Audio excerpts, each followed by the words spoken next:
Hey, welcome back, everybody. Welcome to the live stream. Here we are, broadcasting live to the world right here from our basements, from our apartments, from our rooms, from the alley, from the sewers. Here we are, the Seneca 2D live stream. Thank you so much, everybody, for tuning in right now. Wherever you are, we appreciate you checking it out to watch the brand new 4 cartoons. Count them, 4. I could count them even without my thumb. 4 cartoons, and they're amazing. We've been talking about them. We've been talking about them for a while, and we're very proud of these cartoons. They're lovely, they're engaging, they have great characters, they have great animation, and we're so excited to show them to you. We want to thank all the students for tuning in. We want to thank all their parents for letting them go to college while still being at home. That must have been something. We want to thank all the faculty. We had great 2D faculty and faculty on all the years here at Seneca. So thank you guys for making these cartoons a reality and helping these guys through it. We want to thank our president, David Agnew, our dean, our chair, and our coordinator, Sean. Everybody here, thanks you guys for letting us do this crazy thing called make a cartoon. So without further ado, we're going to jump into it. We have a little surprise at the end, though. Before we go, we have some folks, some fine folks from Taffy. They're going to award one of these cartoons direct entry into the 2023 Toronto Animation Film Festival International. So that's going to be exciting as well. So stay tuned. In an hour and a half from now, that'll happen live. But enough of me talking. Let's meet the crew. Do you guys want to meet them? Here they are. Here's the grads of 2022. Give it up for the old Seneca grads. Woo! Yeah. Hey guys. Hey. Welcome. How's everybody doing tonight? Make some noise. Yeah, unmute your mics, guys. Come on. This is your time. Yeah. Oh. Crunchy. Okay. Oh, so crunchy. So you guys looks like you're having a good time. There's a pizza party to be had. Mikayla and I wonder crew. where that could be happening. I wonder where. Yeah, who's eating the pizza? You guys had too much pepperoni. Now, you guys have been working pretty hard. It's gonna be nice, probably, to have a nap after all this. But are you feeling happy? Are you feeling proud? Are you feeling exhausted? How's everybody feeling? All of the above. Everything. Yeah. Relieved? Relieved, yeah. Proud. And then you're gonna go and start working next week, Monday. Boom. What? Jobs. No, not Don't yet. spook them. Not yet. All right. Well, thank you. And you guys want to wave to your parents, grandparents, Hi, friends? parents. Everybody's mention Hello. somebody that's watching out there. My Hi, whole Mom. family has a whole party. Hello. Hello. Hello. Father and father. Hey. All my friends, I love you. Hello. And all the previous 2D streams. Shout out to you guys too, and for helping some of these guys as well. 2D stream makes the world go around. All right, so let's dial it in, Anda. Should we? Yeah. Let's start things Are off. we ready to go? I think we're ready to go. Ellie is the director of the first film, so we'll wave bye to everybody for now, and we'll pull in Ellie to introduce us and set the stage. Blink, blink, Alright. blink, blink, blink, blink, blink, blomp, bloom. Ellie, welcome. Hello. Hey. Hi. Hey. So tell us about your film.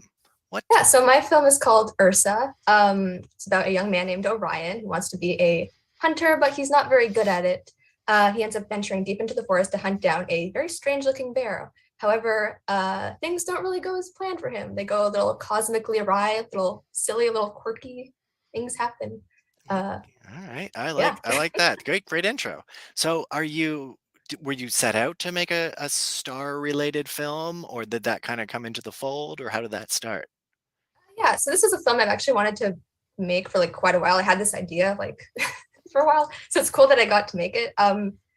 But yeah, the original thing was like very much not how it ended up being, which is like great because I got a lot of, like input from other people to make the final thing, and it ended up being like 10 times better than I expected it being. So yeah, very thankful for all my team's help and everyone else's input. All right. Well, that's great, and it's the first one to kick things off. So you nervous about being the setting the stage here, or it's no Yeah, a problem? little bit. All right. Well, we're gonna check it out. So here we go.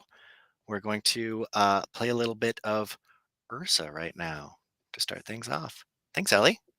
Thank you.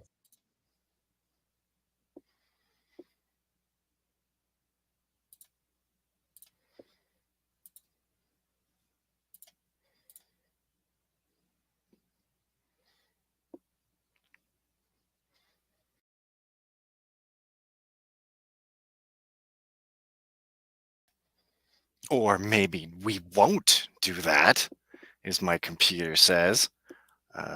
We'll throw it up again. We'll throw it up again. We'll throw it up again.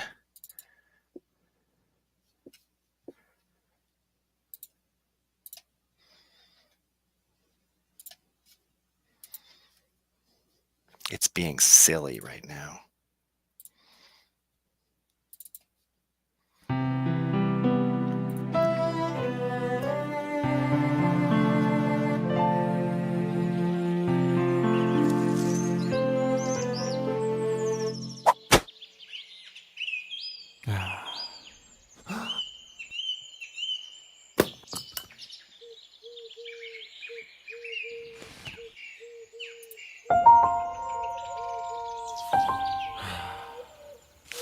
Huh? Oh.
Wow, welcome back, guys. Nice job.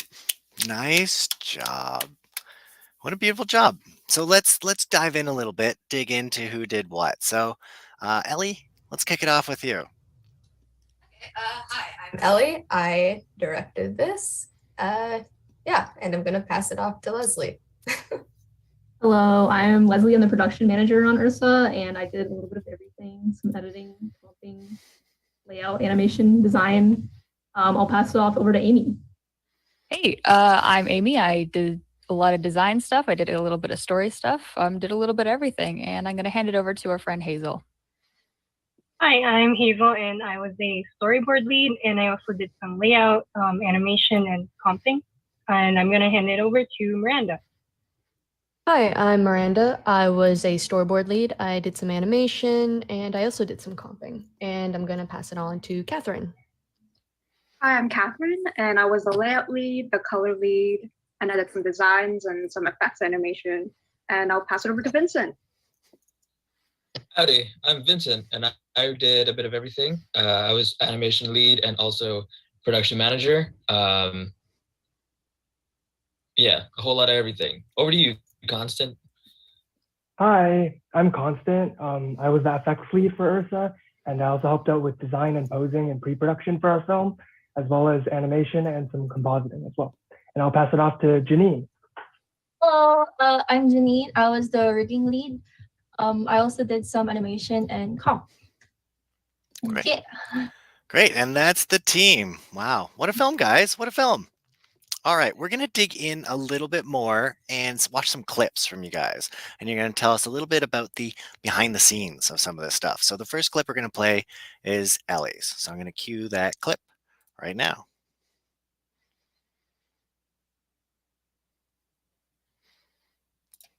All right, so we played your clip. He was scared. The big monster rips the trees down in behind, and there's a full turnaround in there. Ellie, tell us a bit about that.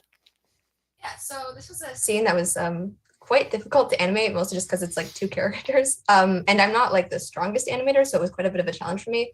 I also did the full layout for this, so that was pretty fun. I really like the Act 3 layout.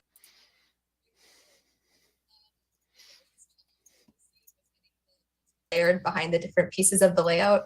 I actually had to have Jhanine help me with it because it was really difficult. But yeah, it ended up looking really cool. Yeah, and I really like the result. Yeah, the texture was giving us a lot of green.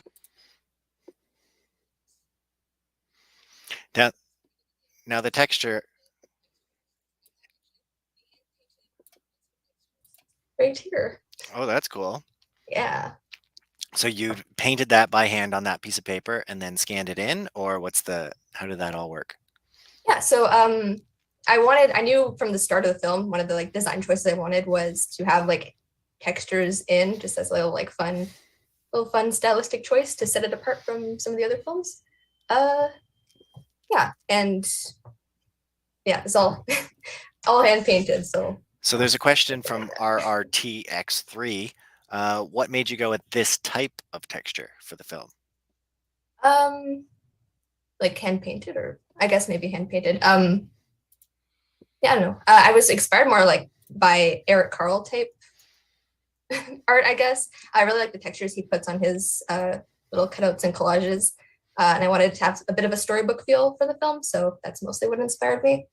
The monster texture specifically, I wanted to have him kind of be like oily and toxic looking, so he's got a bunch of purples and like swirly bits in there.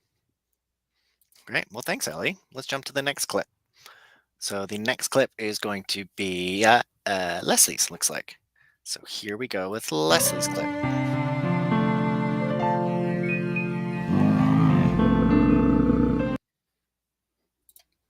So Leslie, tell us about that. It's the bears flying up. There's some nuzzling. Classical. What's the deal? So yeah, this shot was already pretty time consuming just because it was classical. It wasn't rigged, and we knew it was going to be like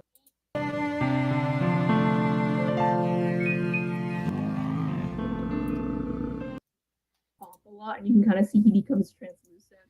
And there was a lot of just like cool stuff I learned in harmony doing this shot, you know, making them both look very colorful, very cosmic. I just think it was a really good learning experience for me, and I'm really happy with how it turned out in the end. Great. Thank you. Yeah, it is really nice, and it's a great switch from the style of the cartoon into this flatness, which we've seen in other cartoons as well, but it's a kind of rewarding little switch of style at the end of the cartoon, which is a nice sucker punch. So thank you. Yeah, thank you. Let's go with Amy is up next. Amy, Let's go. Let's do this thing. All right. Watched a clip. Monster ran by. He was whoa, monster. Super fast. Yeah. So what's the deal with this one?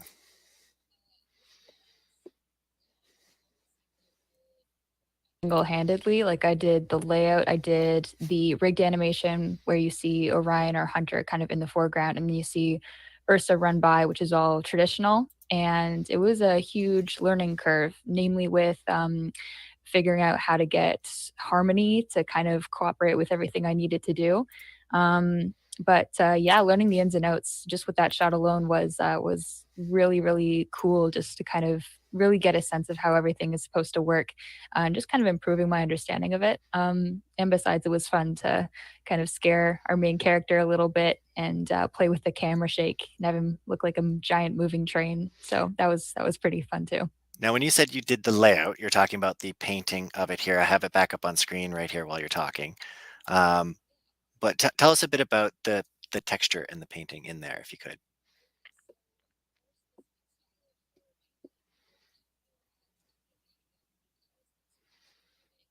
Ellie said with the 2D texture, it's supposed to mimic kind of like a traditional painting. So you have the brush effects of like a dry kind of gouache brush.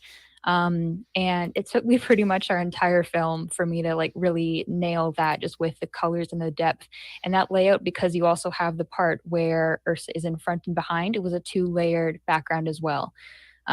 So just kind of figuring out how to get like the technical side, but then also the artistic and stylistic side as well. It was a little bit of a learning curve, but I got there kind of in the end, and I managed to stick it out, and we were able to use it as a promo shot, which I'm very proud about. All right. Thank you, Amy. All right, we're going to jump to Hazel right now. So Hazel, let's check this out.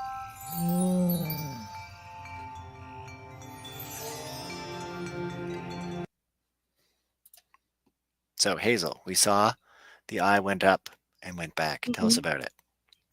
I chose this because I guess I was proud to have boarded this and just see everything come together when I animated and comped it.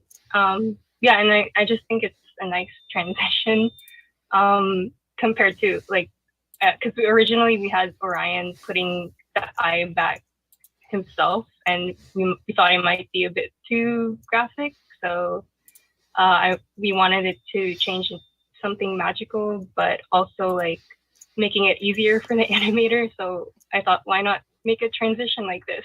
And yeah, I think I'm proud of how it turned out. Yeah, it's a really nice shot, and everybody was like, "Oh, it's going to be good," and you kind of transition around when it goes in behind, but it's great how the light kind of goes back down the eye itself too. There's so much nice. I'm going to play it again. You can't talk while it's playing though. The chat tells me.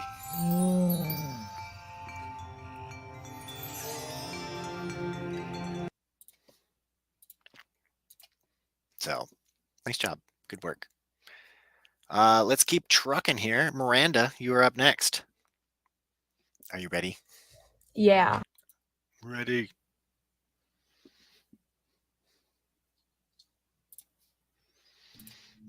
All right. He gets mad. He throws down his bow.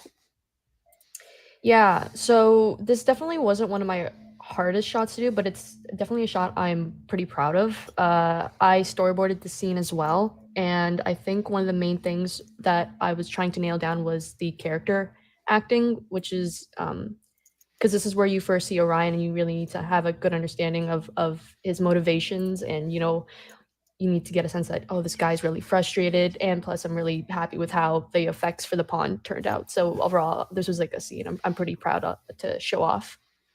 Yeah, it's tricky too, because it's got the reflection and it's got this other stuff that we had to keep kind of going back a little bit first the reflection had there, and then you had to do ripples, and there's all this. There's a lot of layers to that too. Yeah, there was a lot of back and forth of how to handle the pond, but overall, I think I'm pretty happy with how it turned out in the end. Yeah, me too, and your teammates too. All right, let's keep trucking. Catherine, you're on deck. Here we go. I wonder what we'll watch.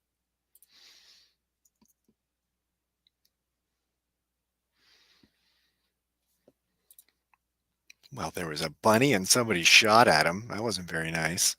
Catherine, what do you think? So I did the layout and the camera movements, the pan for the scene. The amazing rabbit animation was actually done by Jhanine. Thank you so much.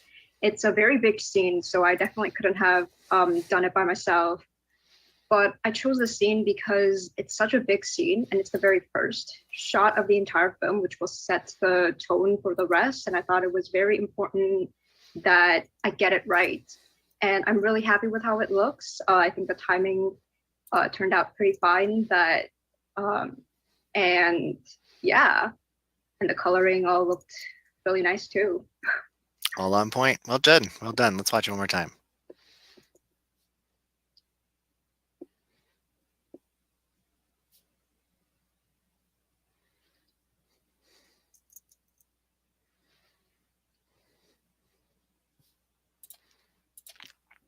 There we go. We win. Good job. All right, we're going to go to Vincent next. And things get a little bit spooky.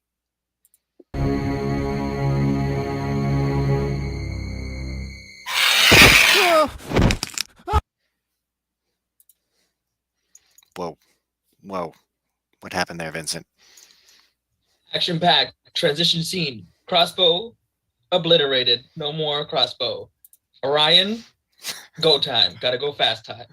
I had a lot of scenes to pick from, but I like this one because they were back to back. I had a whole bunch of other back to back scenes. I liked hooking up scenes. I had the 3D jump and the other 3D when he runs into the forest and that hookup scene, but this one was pretty difficult because of the like ground crawl back. That was like a movement that I've never like broken down until like I actually animate it. Did you act it out? Well, Film yourself? Yep, and you know that. You know I did.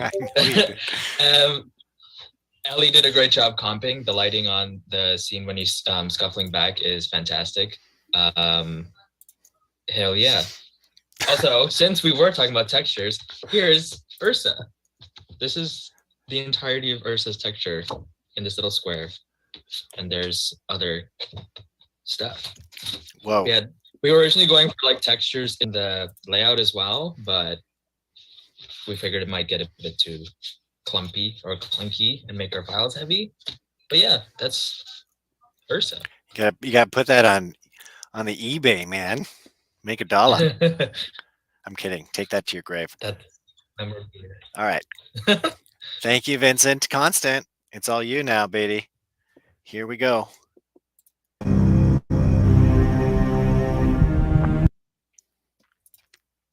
So things got shadowy and blobby. Tell us about it, Constant. Yeah, so I did the FX for this scene, and it's where like we show the shadow of the egg creature kind of transform into this larger big bird creature. And it's something I'm proud of because this scene is like really weird and gooey and spooky, and that's like all up my alley. And I also really like straight ahead hand-drawn animation. So like doing FX for this really allowed me to like do that. And I also got to like comp the shadow. So I threw a bunch of adjustment layers in After Effects to make it even more squishier and blobbier. And I also liked like putting it all together because we got help from one of our animation helpers, Kristen, to do like the character animation for Orion. And then Ellie also added like the touch of red glow for compositing the scene. So it was really nice to put all that together and then have this like really nice pivotal moment in our film. Yeah, it was. I mean, they're all pivotal moments is the thing. Each one of these shots is in the cartoon for a reason. It's finding out exactly why and what you can add to it. So great job on that one. People are loving the hair. Loving hashtag loving the hair. Thank you, Constant. We're going to keep going here and we're going to end it with Jhanine. So Jhanine, this is your shot.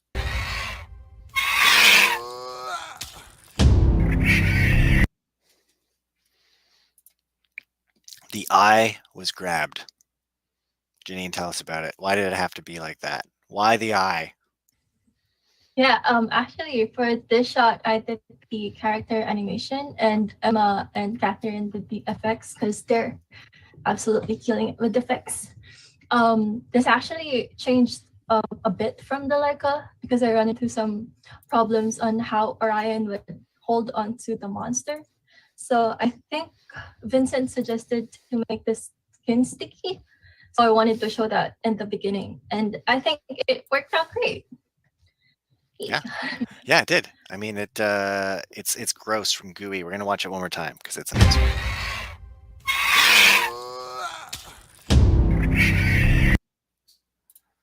Effects are always, they add so much to a film as well, and especially with you guys because we have an effects program taught by Ryan.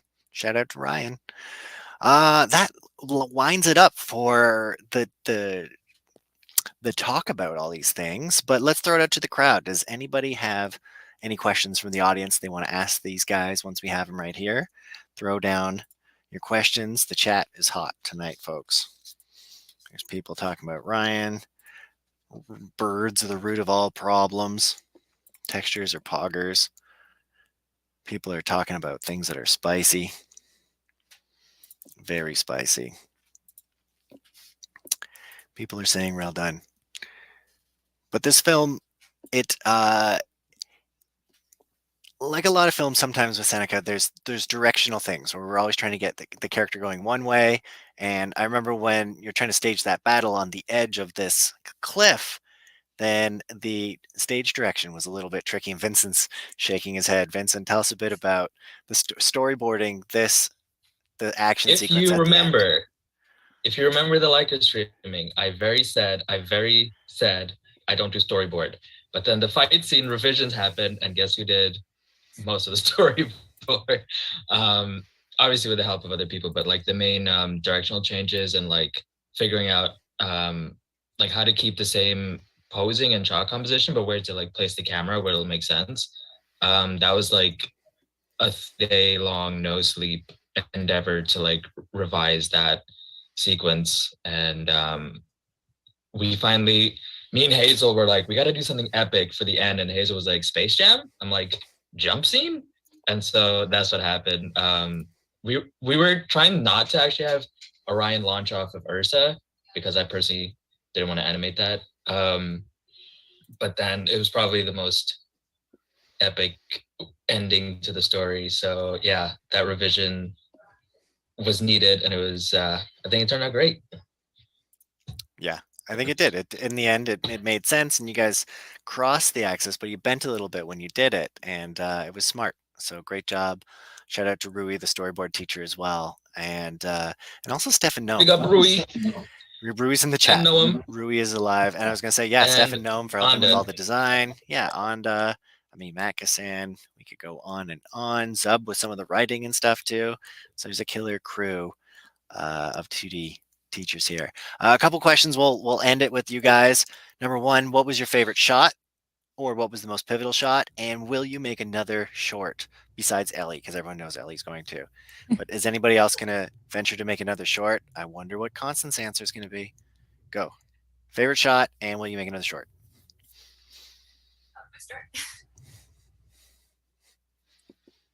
Like favorite shot overall? Yeah, in the film.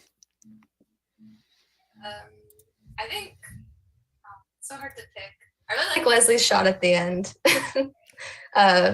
with Ursa flying up. I think when she showed me the final version of that, I was over the moon with how like just beautiful it looked. I was like, oh my god. It was a really sweet one. I agree with you, Ellie. I think that has to be my favorite as well. It's just it's everything coming together at the end, and it looks so pretty. Yeah. Leslie I think did also such a fantastic Vincent's job. Yeah, also Vincent's jump shot really good. Like yes, that looks so Oh good. yeah, the I shot was really good. You know, I know you said no. I know you said you didn't think it was good. I think it looks great. So Vincent, it looks amazing. it looks good. Yeah. It looks good.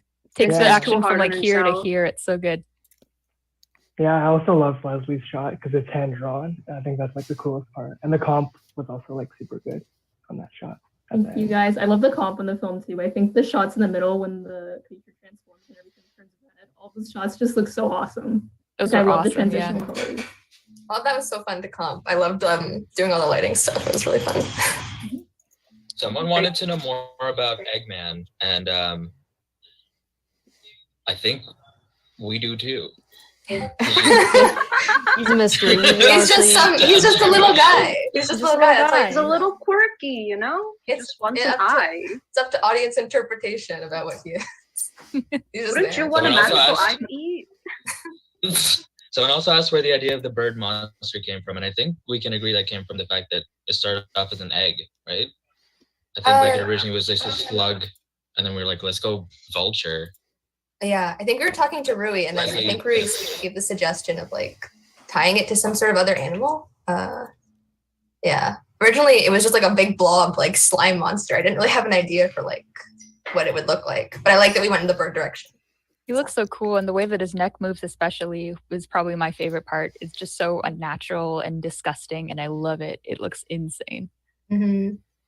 All right, we got to wind it down here, guys. So, yeah, I can say on the last thing here, is anybody making another cartoon after this?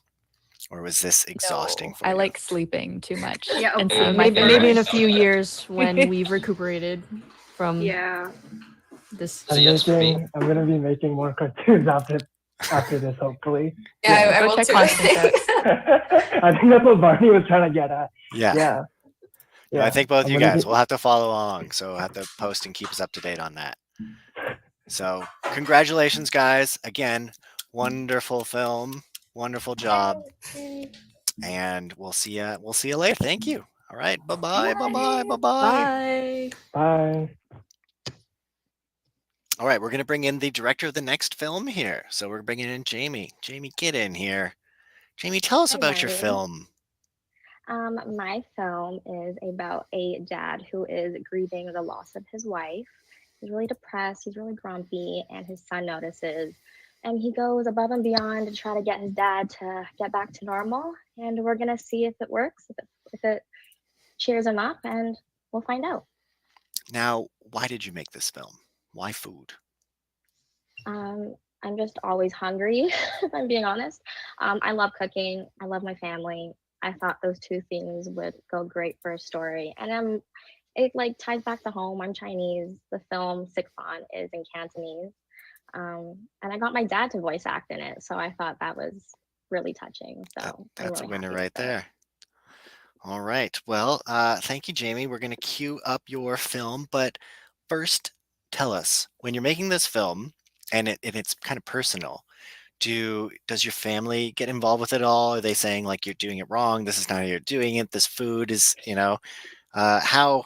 Because I could only imagine like people that are really into food are really opinionated and about food too. So not that your parents are going to watching and they'll be like, "What are you talking about?" But like, give us the inside scoop. I think they were the most helpful with making sure everything was culturally correct, because even though I am Chinese, I'm from Canada.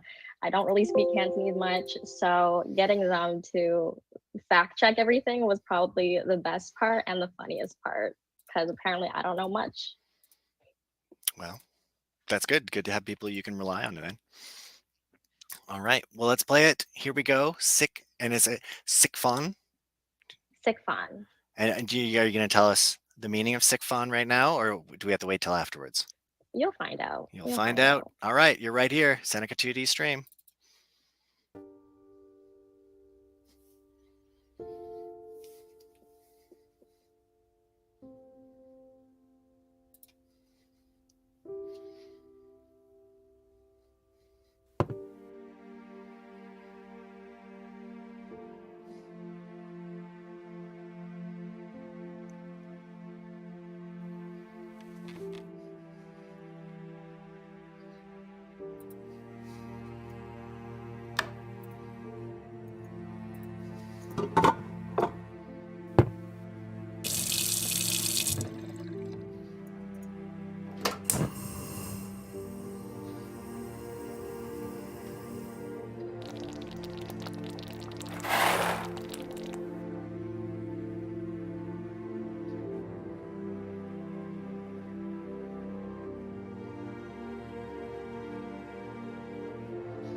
Sigfana. Sigfana.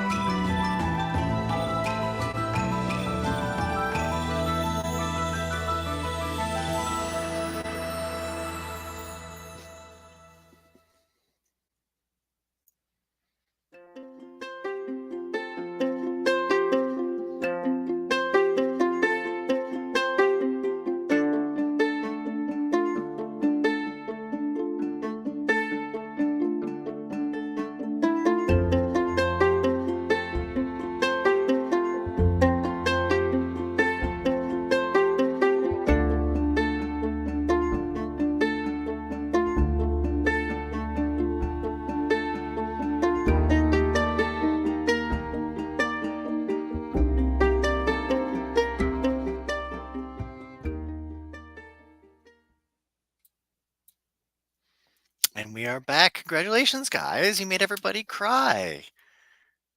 That's what we're going for, right? Correct. We're going for everybody crying, and that's what happened. So congratulations. So Bree, sick fan means Let's eat. let's eat. So let's eat. So everybody has how they say it in their own cultures and stuff, and that's beautiful that you brought it in here. And that comes from a personal story. Tell us about that, and then tell us what you do, and then introduce your team. But personal story, sick fan. Where'd it come from? I think during COVID, a lot of us didn't get to see our family. We had the quarantine. Personally, I know my family had a lot of struggles during COVID, grandparents and everything. So it was good to tie in something that hopefully some people can relate to, especially with everything going on in the world. And I kind of wanted to bring it with family and food and make it kind of sweet, you know? Mm-hmm. Good job. All right. So you directed it, but what about your team? Yes, I directed it. I did some rigging leads, some storyboarding, animation, and comping. And then I'm going to pass it on to our production manager. Hi, so I'm Courtney. I was production manager and our character design lead and our animation lead, and then one of our 3 rigging leads, and then helped out in a couple other areas as well. And I'll pass it off to Mr. Mario. Hi, I'm Mario. I was the storyboard lead. I did some animation and some other stuff. I did some editing and a whole lot of other fun things. And I'll pass it on to Bree. Hi, I'm Bree. I was layout lead and color lead, and I also did visual development stuff as well. And I'm passing it on to Caroline. Hello, I'm Caroline. I was the rigging lead.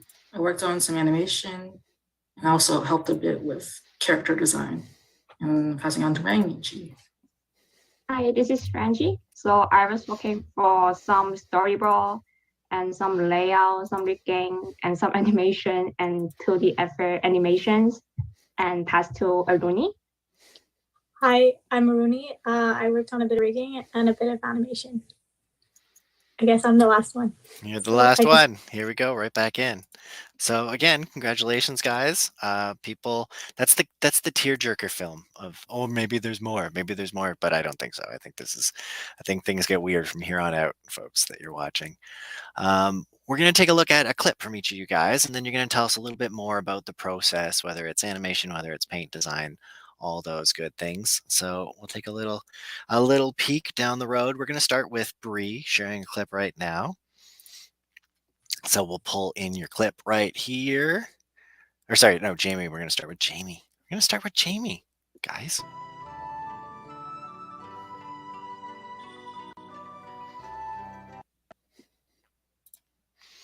All right. So she grabs the bowl and throws it in. Tell us a bit about that. That was one of my favorite shots because it comes right after a shot that Courtney did, which was also one of my favorites. It was great to have a shot side by side with her, and I think it was just really a sweet moment. I got to board that shot as well, so it was nice to animate and board it. And I'm not gonna lie, the mom rig was probably my favorite rig to work with, if I'm gonna be fully honest. And yeah, that's why it's my favorite. That's fair. Did you have trouble getting the shot because it basically cross dissolves from the book into that exact bowl? What was your trick about doing that? Because those are two completely different shots, but it seamless pretty well. Yeah, it was really hard to get the photos to all match and animate because it was really hard to traditionally animate photos with the amazing layouts that Bree did. Courtney killed that shot, and to comp them together, we kind of just did a screen grab of the beginning of my shot and added it into the layout of the ending of Courtney's shot. Ah, the old screen grab trick, huh? All screen grab. That's a good trick. That's a good trick. All right. We're gonna throw the next one down here is Courtney. So Courtney, we're coming at you.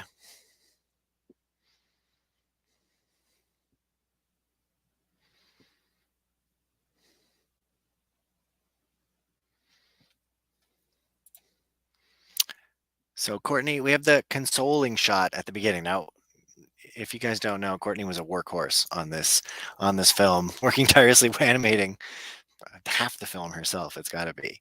But one of these shots was right at the beginning here, that somebody trying to console somebody. So tell us about that, and how did you harness the acting in this? So this particular shot, it actually had to help out with some of the character acting when we were storyboarding.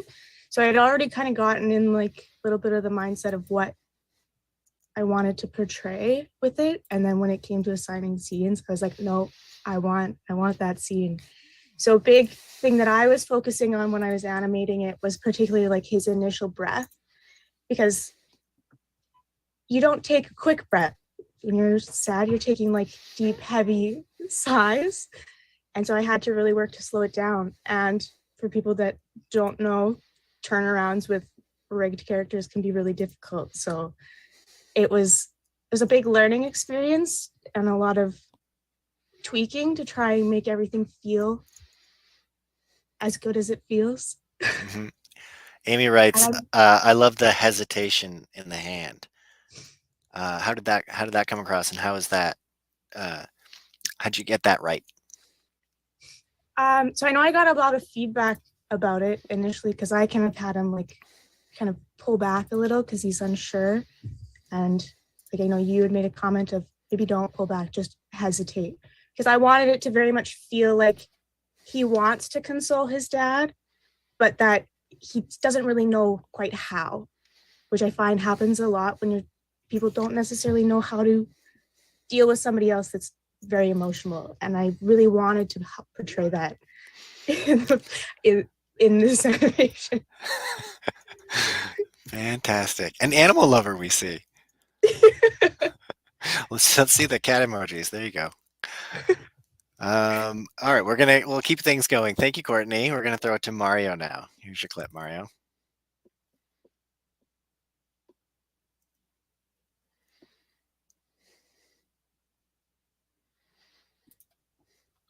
All right, so Dad in the chair. This is probably the first shot you started and the last shot you finished around in there. Tell us about the journey of this film, this clip. Sorry. The shot, yeah. The shot was added in, I think, a little late in the storyboard. We weren't sure like what to do to have the dad like come to the table, how to get his attention.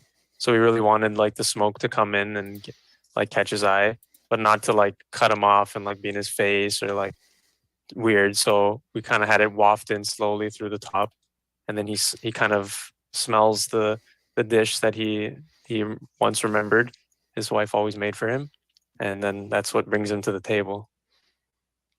Yeah, because it was a tricky one too, right? With kind of getting it right. There's not a lot going on, but then it's still the hesitation and the thoughts. And I thought like the eyes, looking at the end, when the eyes move on these characters, I find them just so alive.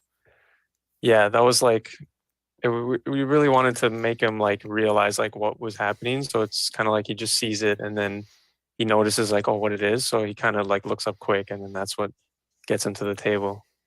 It was hard. Yeah, but I think it turned out in the end with some of your shots too. They were a little rocky starting out. They're a little stiff, but by the end they had the breath of life in them. So good job. Yeah, a lot of improvement along the way. Give it up for Mario.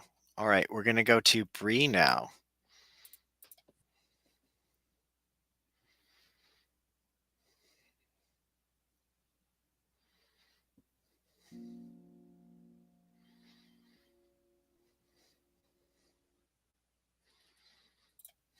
So Bree, that was a little different. There's some 3D looking stuff. There are some backgrounds. Tell us about your journey on this film because it's a little unlike everybody else's. I think for this one, like we really wanted to focus a lot on the designs and the colors and how more on like how it looked and stuff. So I was in charge of that for most of the time. I did use 3D because I wanted to approach it in a way where it's like I didn't want to just design the layouts. Like I also wanted it to be a physical house that you can actually go into.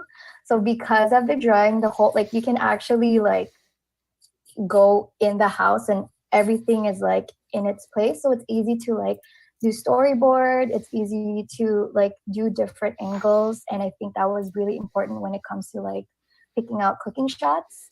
And if you wanted to take like different shots and different angles, like there was a lot of back and forth in like moving the camera to this side and that side. So I think it really benefited us that I got to dive in a little bit on 3D. I'm not the best, but you know, like it was definitely a learning experience for me. Yeah, I mean, it really it because you're captured in one room. Just having that room laid out made it so easy for you guys. Not easy, but like, you know, to really capture where all this stuff is. Because I remember starting out too, the horizon was off, and the chair was too high, and the counter was on the wrong level. Yeah. So boards was a bit rocky to begin with, but then you guys totally locked it down on that side. Yeah. And then tell us about the process of painting too, because you painted every background. Most of it, yeah. It was I was doing like 2 to 3 backgrounds like a day. I don't think I ever want to draw another kitchen anymore after I don't know, that's like a first year assignment and it was like, oh my gosh, it took me back. So for the painting, like Jamie's style was lineless, so I had to figure out a way to show like, you know, colors and like certain things like textures and stuff through lineless. So that was a bit of a challenge for me. And yeah, like it was very moody. The film is very dramatic, so that was also a challenge for me. But I had a lot of help. We had a lot of helpers. Shout out to all the helpers that helped out because we're a really small team. So it really meant a lot that people helped out. So thank you. Yeah, actually, we didn't really mention the help. We didn't really mention them at all. But thank you, helpers. You guys, without I can't take all the credit. Yeah. Like I wouldn't have done it without them. But they couldn't have done it without you. So, all right, let's keep going. We gotta keep going. We could talk to each of you guys all day, but we're not going to. We could talk to that silly old cat. Caroline, you're up. Let's watch.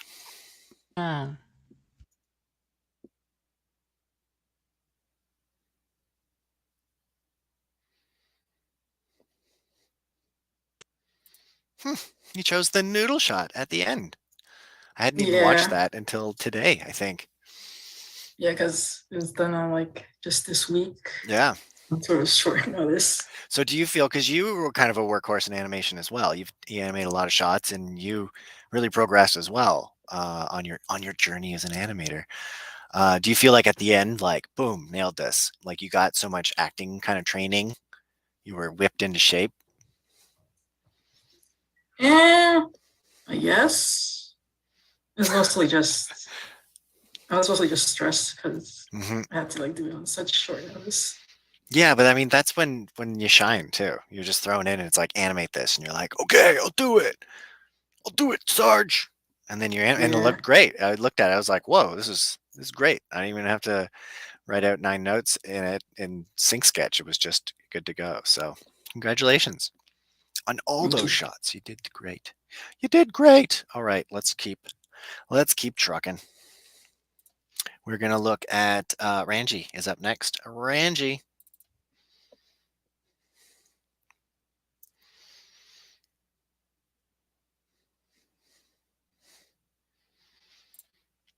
Shout out to Spam. Rangi. Rangi, do you have Spam at home? Have you ever eaten Yes, Spam? I have all of them. You have everything in there? You just do it all from Yes. reference? Yes. How often do you eat Spam? Once a week. Once a I week? think. Yes, because like I can't eat too much that things, so I was taking that once a week or twice a week. All right. The things you learn in a live stream, folks. Spam. Tell us about that shot. So everything in there was from your cabinet, and you were searching for it. Did you act it out a lot? Tell us your Yes, journey. I was filming the reference by myself and putting my phone just in front of the cupboard and try acting out, and it was a challenge like to make the animation with all the reference, because before I made the reference it was like, wow, I don't know how the hand is moving on. So yeah, I think that is a good experience, and it has some head rotation, so I love that. Yes, and I love to cook, so those spices will make the food taste more better. So I really love that. Yeah. All right. Well, thank you. Thank you, Rangi. And remember, folks, if you have questions, please throw them in the chat, because we're going to come to questions right after we watch this last clip by Arruni. Here we go.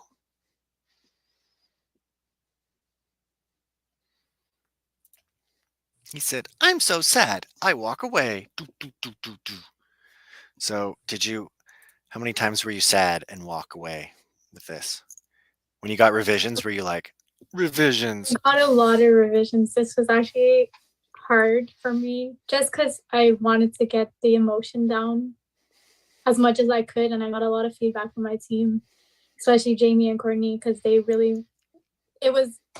emotion scene was it was very important to show how the son also is affected by the father grieving. So I just tried my best to get it as much as I could.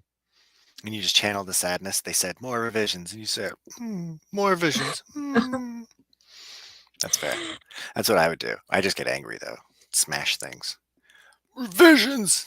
Did you smash things? No. Don't admit to that. Actually, revisions is good because it helps you improve too, and it helps you grow as an animator. So whether it's from you or your teammates, I think getting feedback is a good thing. Yeah, 100%. I like feedback a lot. I like getting revs from my students as well. That's always a good thing too. Yeah.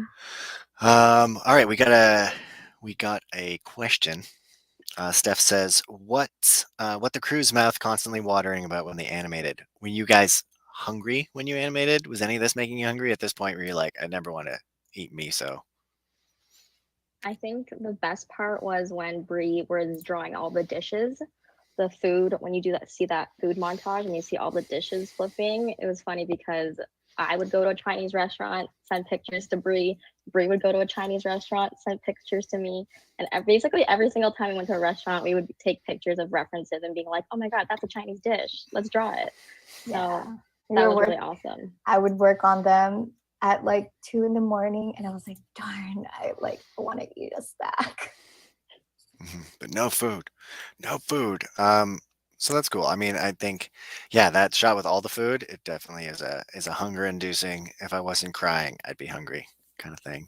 Jesse had a question here though. Did any of the shots change from the storyboards as you're animating? You're like, you know what? These storyboards suck. I'm going rogue. Did that happen?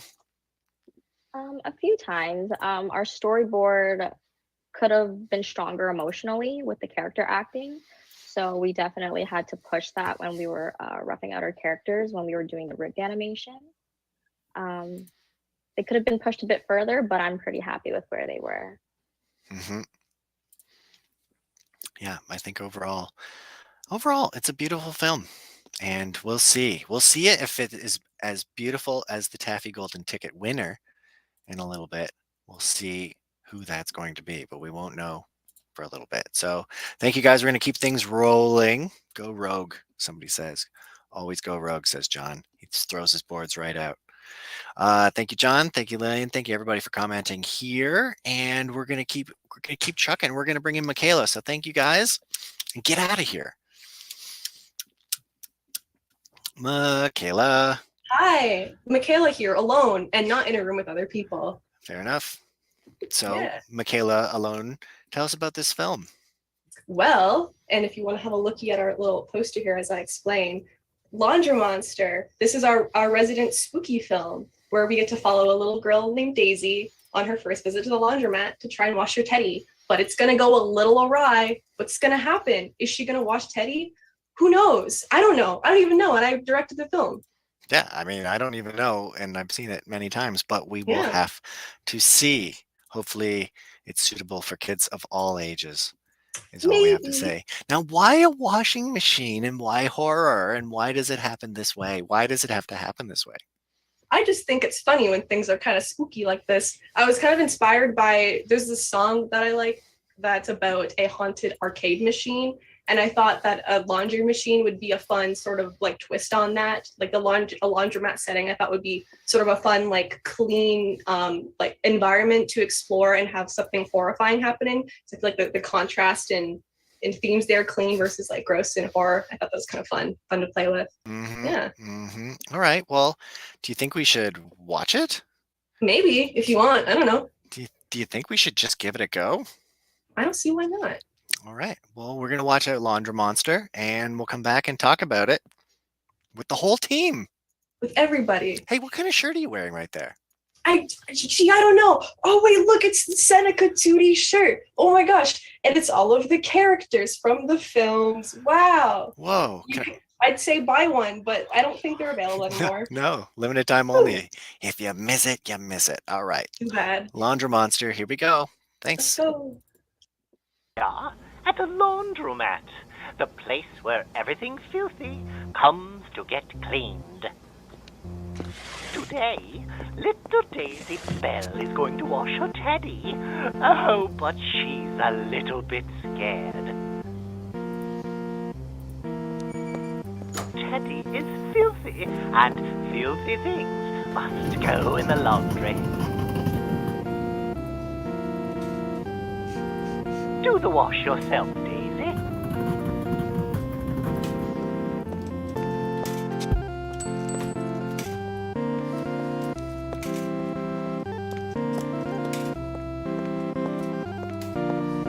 Oh, look, Daisy. There's an empty one.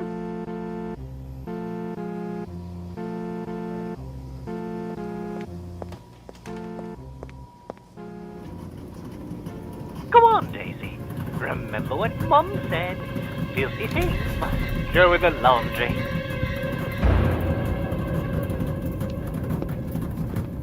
Oh, good. You found a machine.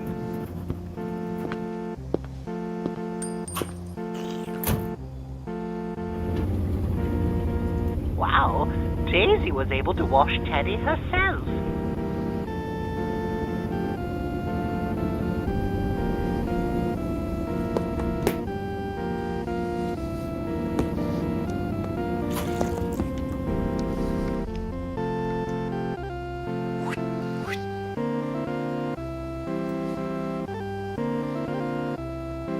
He's not done in the wash, silly Daisy.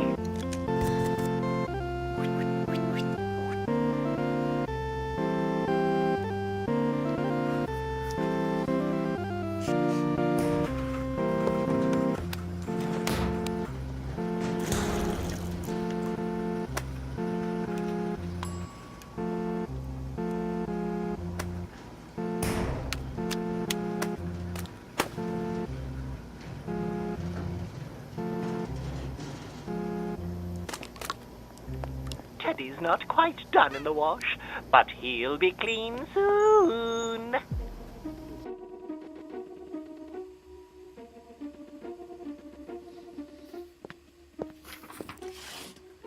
Little Daisy is back for her second visit to the laundromat.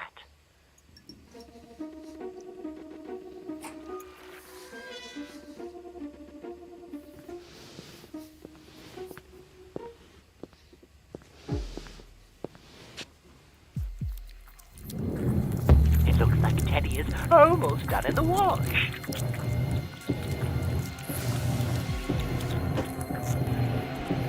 Oh, be careful, Daisy. That's a lot of laundry. You might break the machine.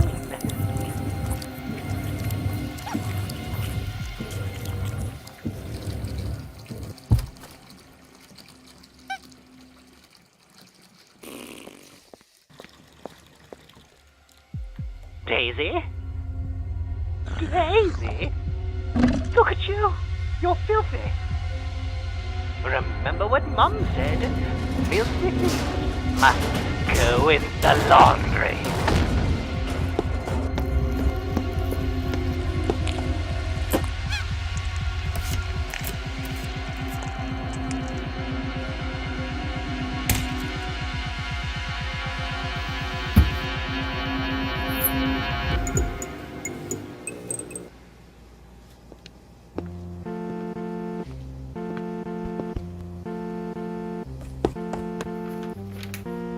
Daisy learns that filthy things always end up in the laundry.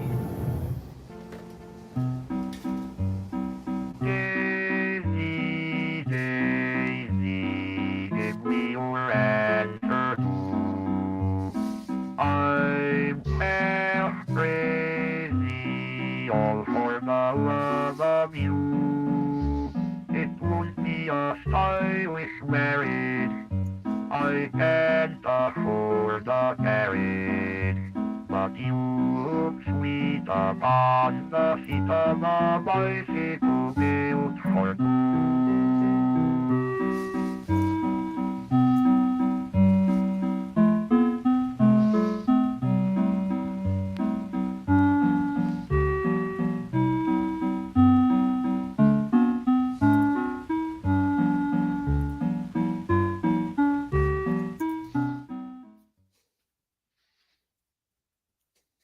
And we are back. Welcome back, guys.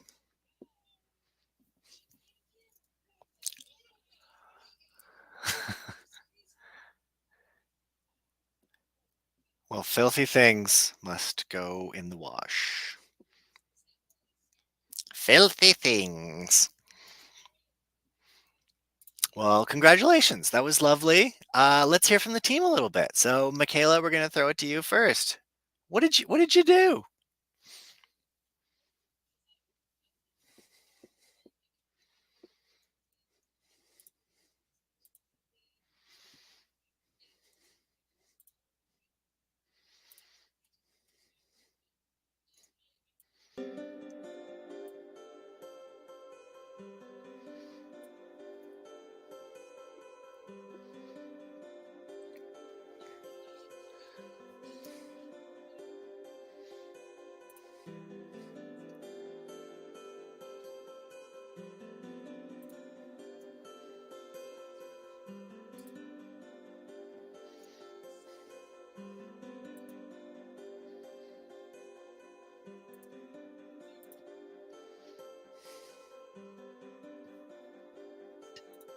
Did some animation, prop rigs, and shadows. Well, I think we screwed up. I don't think we had sound on any of those introductions. So dang it. we're going to do them Oh, again. no. Yeah, I muted the stream so you guys wouldn't talk in the background. But Mikayla, hey, let's hear about Mikayla. Hi. Hello. Hi, I'm Mikayla. I'm the director. I had my hand in every little pie. I don't know. I was animation lead. I was co-storyboard lead. I'm gonna toss the ball to Emma. Okay. Hi, I'm Emma. I'm the production manager. I was also character design lead and color lead. So I'm going to toss it over to Anthony. Hi, I'm Anthony. I worked on the animation for the film. I worked on some character design. I worked on some rigging, the crowds, and I did a little bit of sound as well. I'm going to pass the ball over to Valerie. Hi, I'm Valerie. I did the effects animation. I did animation and prop rigs and shadows. Lots of shadows. A lot of shadows. Wanna slip it over? Thank you.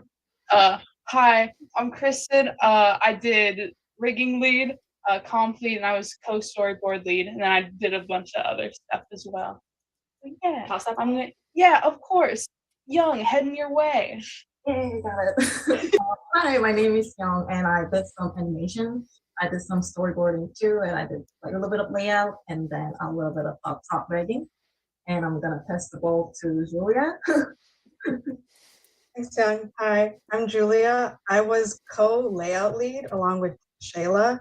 You'll hear from her later. Together, we made one full person.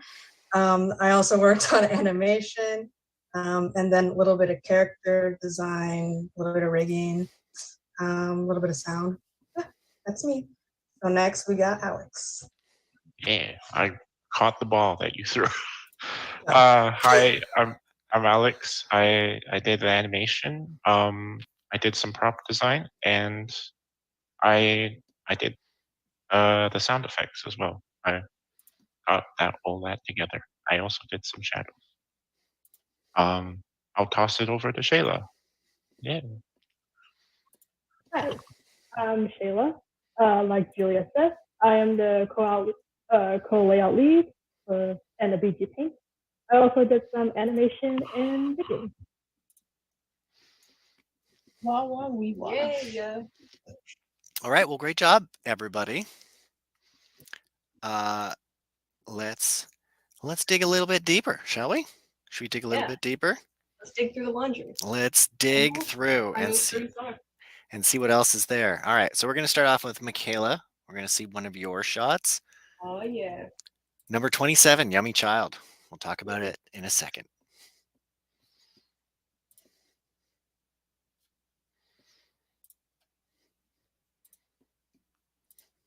So there we go. A quick one. I'm going to play it again because it was very quick. So tell us about that. Well, this shot was the first one that I animated out of any shot. So I thought this was sort of like when I first got to explore and play with how we would animate Daisy, and the first chance of playing with Kristen's very good Daisy rig, which is very good and fun to use. I really wanted to try pushing what Daisy's expressions and her poses could look like throughout the film. Like, she's got a lot of the disgusted look in this shot, which you do see throughout a lot of the film. And since she's so cartoony, since the whole thing is very cartoony, I really wanted to push how much we push Daisy's body. So obviously in one of the poses, you see her when she's ducking down, her head is like fully in front of her whole body. She looks like her head's falling off her body. And yeah, I just thought that was a fun opportunity to see what Daisy could do and how cartoony she could get. Yeah, and it is very cartoony. I think it's a beautiful shot. I look at this shot and everything works so well in it. It's tight and it just kept getting better. You did it. It was one of the first shots, yeah, for sure. And then you kept having to go in, you had to match the hand, and then you had to match what's going on there, and then you're working on shadows, and then you had to match the eyes. So there's a lot of back and forth. But it's just one of those shots that it's just so nice. It's a nice shot. And overall, you powered through a lot of animation in here, and it's funny that your first shot is also the shot that you're showing too. Yeah. Dang. But good job. Let's keep trucking along. So we're gonna pull up next. We got Emma next. We're gonna see Emma's shot.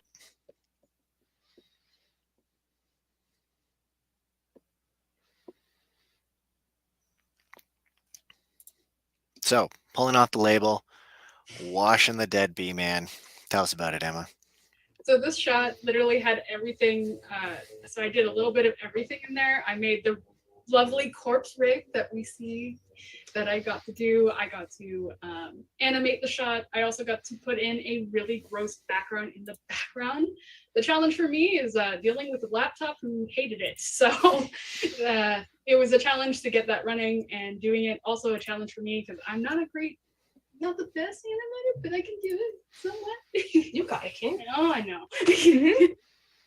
But yeah, that's my shot.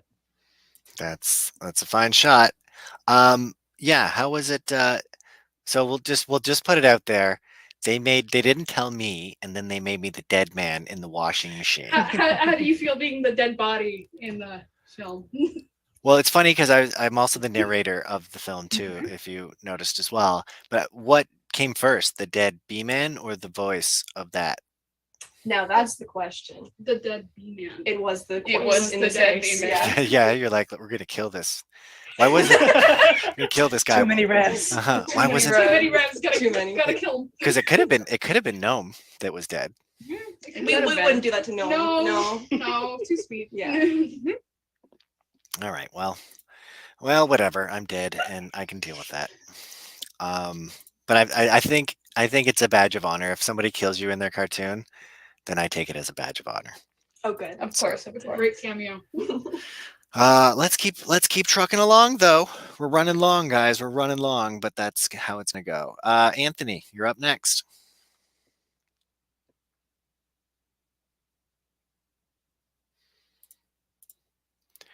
Now, Anthony's one of those guys where you never see him. He doesn't come to class, and then he bangs out beautiful animation. Anthony, tell us about this one. He's punching it. You had all these hard shots, and you animated them in like a week. Yeah, I wanted to challenge myself with some of the more harder shots because I guess like it's like a learning experience for me. Like after animating these shots, like I feel a lot more comfortable now, and I feel more confident in like taking on these harder shots. Good practice. I also had a lot of fun doing it as well. But for the shot specifically, Valerie did a really good job with the effects for the shot. She did the smoke and like the leaking. It just really brings the mayhem together, like the intensity of the scene.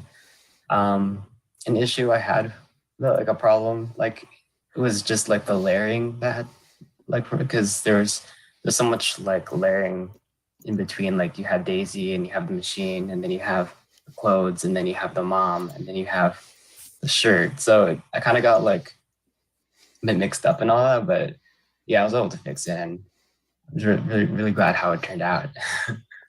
Yeah, and you kind of went a little bit away from the boards in some of these too, because the mom, full disclosure, the mom is one of my favorite characters because she's so, just messed up and devious.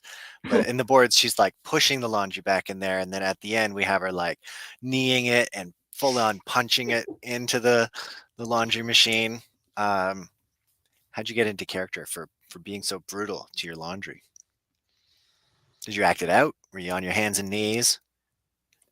I've been to an actual laundromat recently, so I have some experience. Recently, I actually had my washing machine broke down, and I started visiting a laundromat, so had some experience. Yeah, that's great. Well, good job. Good job. And yeah, you did some really awesome shots. So good job on you. Thank you. Even though I don't know who you are. Great job. All right, up next we have Kristen.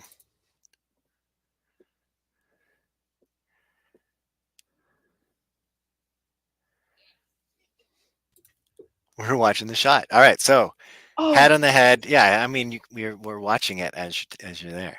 Pat on the head, washing machine, pan over. Tell us about it.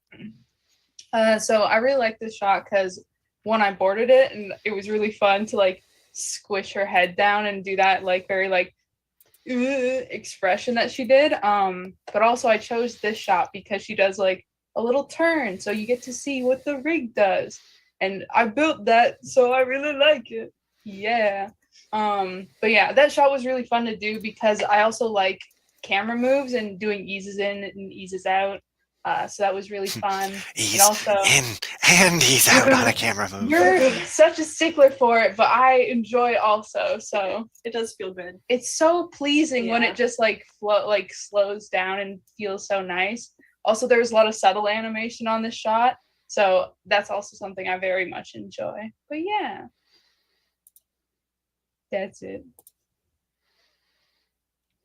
Well, have to moderate the chat. Some dirty stuff coming in here. Oh yeah, I saw that. That's no, not allowed. All right. Cool. Yeah, and the rigging. So you rigged the main character Daisy. Yeah. And it's fantastic. So Thank tell us you. about rigging a character like this as well.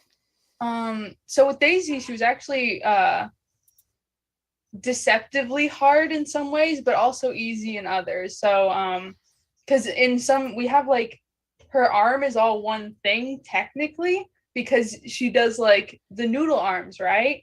But then sometimes we have to have it coming forward in perspective. So how are you going to do that with the noodle arm that only has the deformer going through the whole arm?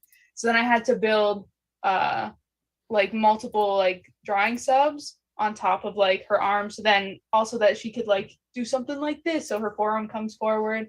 But then also her head, very simple because we decided to keep it all one shape so that when like you're rotating, like when she's turning, you just really need to move her facial features and ears. So you don't really need to worry about deforming the head too much, except if you want some epic squash and stretch. Yeah. But yeah, I like her a lot. I got to kill her though, so that was fun also. Oh yeah, the last shot where we see her alive is the one Kristen animated. So she both brought her to life and killed her. That's my life goal. Yeah. Ding. All right, let's keep moving along now that the bots are dead. Hell yeah. So, Kristen, we're going to go into Young now. Here we go, What? Young. We're playing your clip.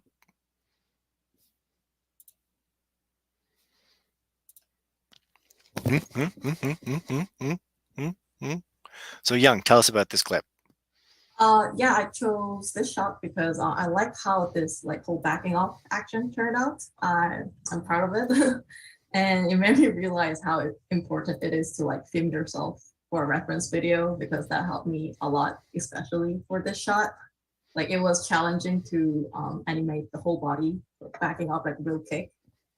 So yeah, it was a challenging, but like I liked how it turned out. So Yeah, it's great. I love the timing. This cartoon has a lot of nice timing, and timing is everything. And just the fast and the slowing down. It's great because it's like, are you guys seeing? Are you nah? And then no one's looking at me. It's great. It's great comedic timing, and it's fun. So good job. Good job. And you had a lot of fun shots too. There's a lot of reaching, there's a lot of thinking about stuff, there's a lot of not quite sure, and I think you nailed it. So great job, Young. thank you. All right, we're gonna keep moving along here. We're playing a clip from Julia. Julia.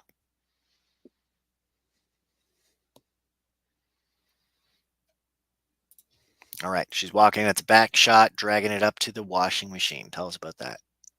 Yeah, so this was a difficult shot for me because I've done a lot of walk cycles in my time, but never one from like the back view with like so much perspective. Like it's really like a down shot. Like it was difficult because I had to like make her actually look like she was walking with perspective. And then she was also holding props, so there was like layering stuff that took a bit of time to figure out. Yeah, so it was a challenge for me, but I think it turned out pretty good. I also really like the layout in this shot. I didn't design or clean up this layout, but I just like it because it looks so ominous. You see like the Laundromonster and all its glory. It's a cool shot. And we spent a lot of time figuring out the backgrounds there. I made a design Bible that was like 23 pages long. It just kept getting longer and longer every day. Because it's one location, like if there's one object even a little bit off, like at least to me it was very obvious. So I'm like, oh, just move the object over a little bit, like make sure it matches. So I just think it's a nice shot overall. Great job. There's people asking about the layouts. They're quite yummy. Can anybody talk about the layouts? Color choices. Me and Shayla can talk about that. The initial design was pretty much, we can credit that to Mikayla, and then we built off of that pretty much. Because I think Mikayla was the first one. Yeah, she was the first one who designed a background, and then we just built off of that. We had to make like a floor plan, a really long design Bible, like I said. Do you want to talk about any part of that, Shayla? Yeah, we could talk about that. There's a lot of like ideas that need to be kind of thought of, planned out. As Julia mentioned, she needs to like update the mini Bible like about 15 times. So it's like maybe keep up with a lot of stuff, like to make it consistent and not like, oh wait, that's like such a huge jump. So we need to have to keep consistent that along with the color palette, which is very fun to work with. Yeah, I really enjoy the style that we came to in the end. It's like, it has depth, but it also looks kind of flat and graphic. I think it's a cool mix. And the day and night palettes, like the contrast, I think are sweet. Thanks, Emma. We got a question about the credits, but we're going to get to that maybe after we play the rest of the clips here. So let's keep going. But great. If you have more questions, throw them in the credits. We'll take a look at them shortly. We're going to go to Alex.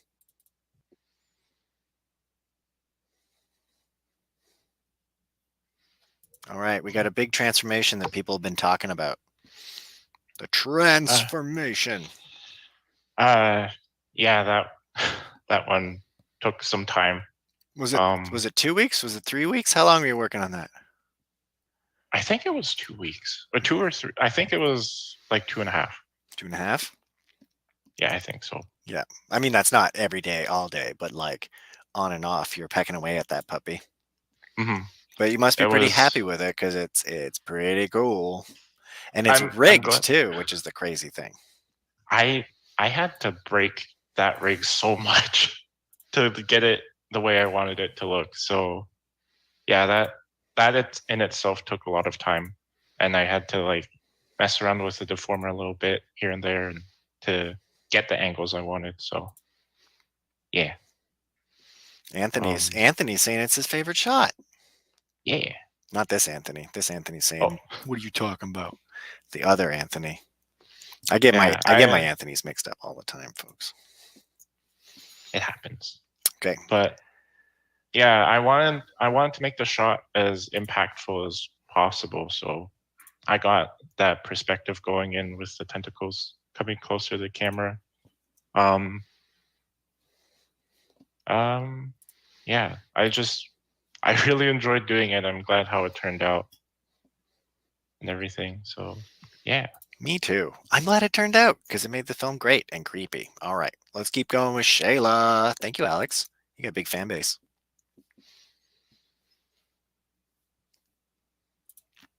All right, Shayla, pulling it out. Tell us about this one.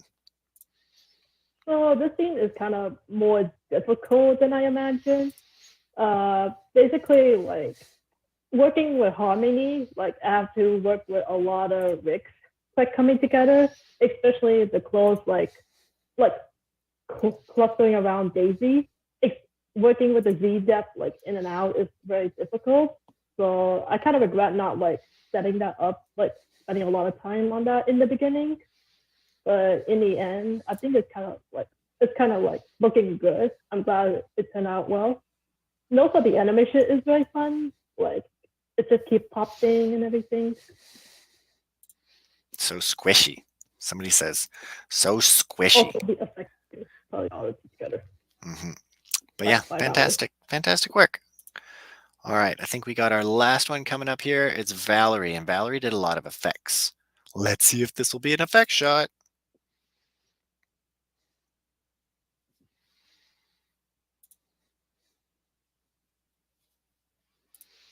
I played it twice for you, Valerie. This is Valerie's first shot, and it took quite a while as well to get this puppy just right.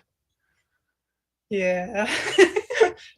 Initially, it was like just the door opening and the water coming out, and then we added like depth to the machines and like a bunch of lighting effects, and just went ham with it. So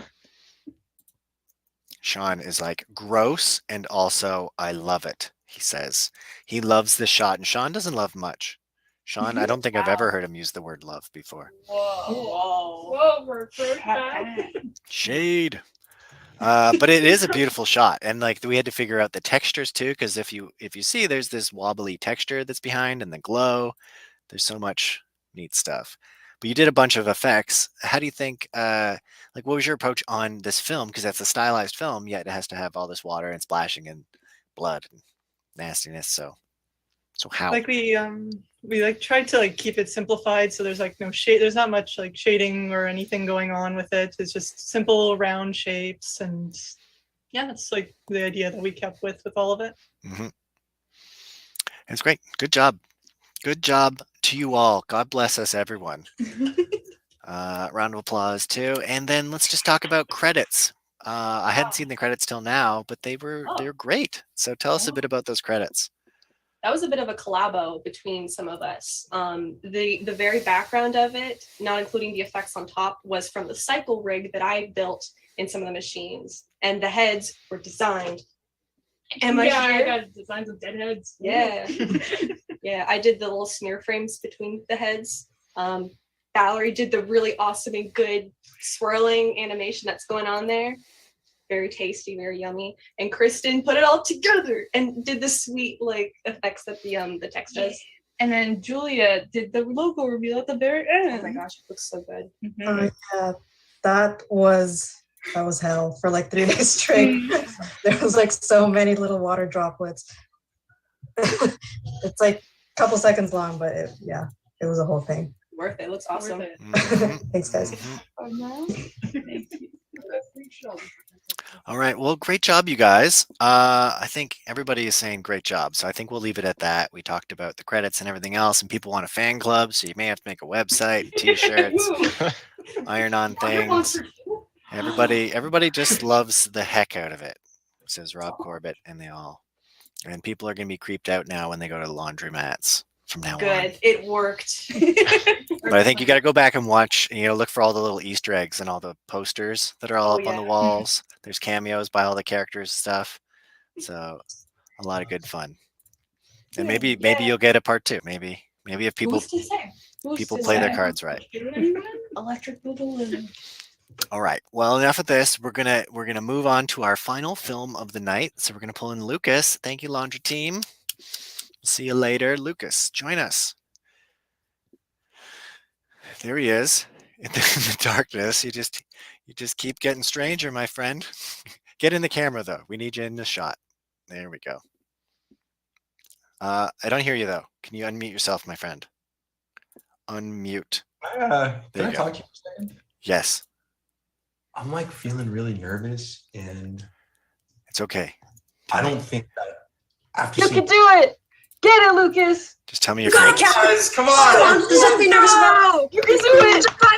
Okay, I'm doing it. I'm gonna show the film. I'm gonna do it. Come on, man. I'd like to present Sleight Son as our final third-year film. Now, why Sleight Son? Let's talk a little bit about it first, right? We got to set the stage here. So Sleight Son was an idea that I had at the beginning of the school year, and it kind of evolved from like an action, gory Viking flick and turned into something else. And the idea kind of started with some of the relationship pieces that I've had with my dad, where when we would work on a project, like we would try to build a table or move a couch from room to room, we'd have different ways of going about that. He's really like methodical and wants to do things number by number. And I'm a little bit more free form. I don't always conform to the way that he does things. So when we try to get things done, we clash a little bit. And this is what I kind of tried to present in this film. All right. All right. And why so many mole people? Goblins, you mean? Oh, goblins. Trolls, warlocks, orcs. Orcs. They're bats, right?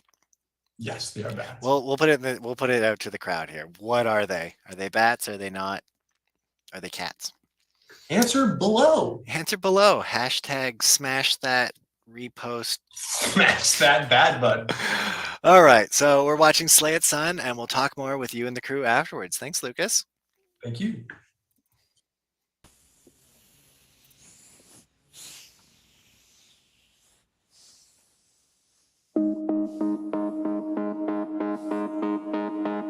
You know I gotta have it. Whoa. So I rifle through the cabinet with a crooked moan. Kinda queasy on the red ones, so I took all of the blue ones. Feeling harder than a glue gun. I said it's go, go, go. I hold hands with cosmic entities. I take this too bad if I please. I got this sweet tooth, baby. Yeah, I got this sweet tooth, baby.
by the stop sign, pretending that it's a strobe light. Kick me out, I'm not phased, I'm on another plane. I hold hands with cosmic entities, I take this too bad if I please. I got this sweet tooth, baby, yeah, I got this sweet tooth, baby. I exploit my opportunities, some broken hearts, some cavities. I got this sweet tooth, baby, yeah, I got this sweet tooth, baby, yeah. I can never find a refuge, yeah, I'm always at a sweet tooth.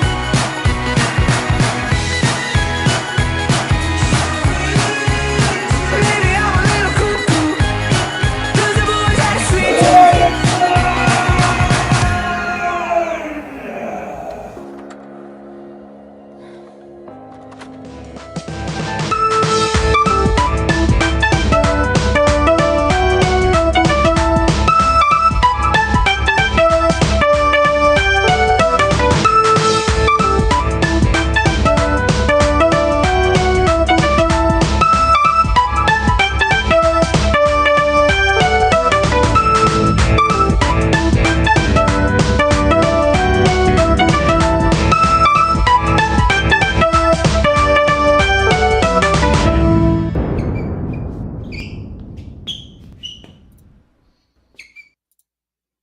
And we be back, guys. Where's the memo? I didn't get the background here. I feel like a third wheel. Yeah, I feel like I missed out too. Jeez. Come on, Griff. Let's just blow this thing off. Go get cheeseburgers. Guy with the lazy eye. Lazy. Congrats. What a bump and end things here, guys. Let's throw it to Lucas here to introduce the crew. So, Lucas, I hear you directed things. I did. I'm the director and storyboard and animation, and I'm a pop and lock it over to Kennedi. Oh no. Hi, I'm Kennedi. I was the production coordinator, so I did a lot of organizational stuff. I was co-layout / kind of background lead. I also did some rigging. I built Durst. I built the fish rig, for those of you asking, I saw in the chat. And I did a little bit of FX, a little bit of comping, a little bit of everything. I'm going to do the wave and pass it on over to Grace. Well, Grace, I was in charge of reading for the most part for Deacon, or the skinnier character, and his 2 transformations, and then revisions for the other rigs afterwards. And then also the credits music that you heard, I produced that. Originally, it was full length, but it was just placeholder while we were waiting to get Sweet Tooth by Scott Hellman, which is the wonderful piece of music you heard there. And then I also did a little bit of effects and comp and animation. Now, if I may, I would like to give this over to Althea. Hi guys, I'm Althea. I was co-layout lead with Kennedi, and I was also color lead. I worked other parts too here and there on the film, like comping, character, and design. And yeah, so I'll cha-cha real smooth over to Ben. Hi, I'm Ben. I'm animation lead, but I also worked on a bit of comping as well as storyboarding. And yeah, so I'm gonna pass it right to Griffin. Hey, I'm Griffin. Mainly, I just did storyboard and animation. I had a few, I've said a few things about other things, but you know, that doesn't really matter. I'll pass it over to Joe over down there. Hello, I'm Joe. I'm the comping and lighting lead, and I also rigged the big monster. Get to see at the end, it's dancing, and I did like the runes for the borders that you see in our videos, and then like a little bit here and there. And I'll be electric sliding it over to Anthony. Thanks, Joe. I'm Anthony. I got to do some storyboards, some animation, and I got to do some fun effects. And now I'm gonna throw it over to Helena really fast. Can you catch it? I don't think I caught it, but Right, thank you. I'm Helena. I was character design lead. I helped out in storyboard, animation. I think I rigged something, and I also helped out with compositing. That's all. King. Wow. You guys got a big team, and that was a big film that we just checked out. It had a big bump in soundtrack right from the beginning, and it was pretty ambitious. And some people said that it couldn't and it shouldn't be done. But what did you guys say to that? People tried to step on us, and we said, "No way! We're making this feature, and we're gonna make it happen." We powered up. Built different. Did somebody say you couldn't do, or you should tone it down? I think there was some talk of that at some point.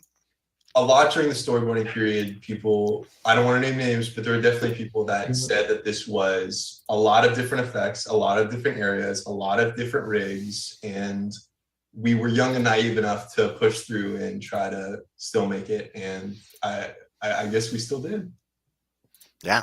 Yeah, you totally did. You smoked it. So that was fantastical. All right. Well, let's jump into the meat and potatoes of some of this stuff, and then we'll come back. But people are saying gay rights a lot, and so I hope people take notice of that. But Sean Craig, who's our coordinator here, who is an emoji of a dog, he really loved that last sequence. Well, who boarded that last sequence? Do we know? We'll have to see. We'll have to see with Lucas's clip, because I wonder which clip that he chose. Let's see. We will see what clip that is. An invite, kick me out, I don't mind. Helicopter by the stop sign, pretending that it's a strobe light.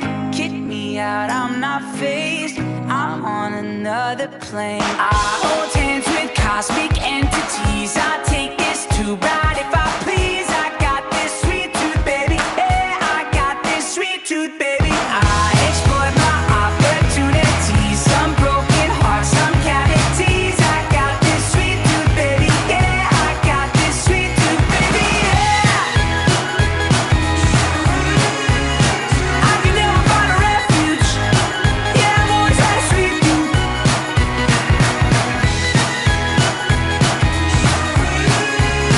Maybe I'm a little cuckoo, 'cause I've always had a sweet tooth.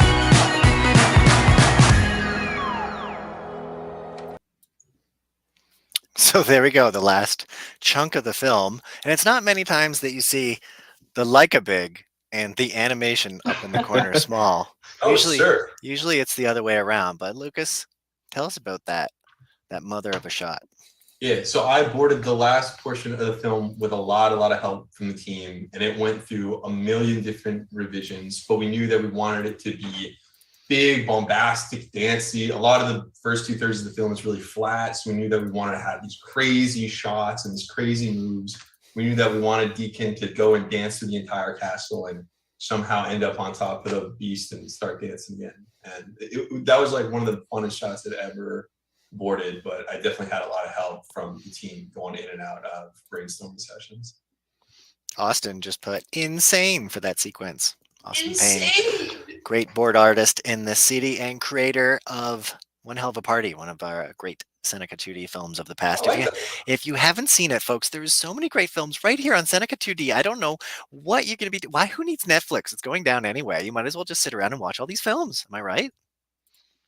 Anyway, yeah, I mean, that was great. You did a great job just kind of hacking it, and you're so fast too. You should see this guy Rev on a Zoom call. This guy is the fastest Zoom call ever around. But anyway, people are loving it, and great job on that. And we got to just keep rolling. So we're going to go with Kennedi next. Kennedi, we're going to show one of your clips. Is that okay? Yes, absolutely. All right, fine. All right, fine. And this is going to be Anthony's shot too. So we're going to get you guys to double team this one. Yeah. And talk a little bit about it, because it's a bit of a beast too.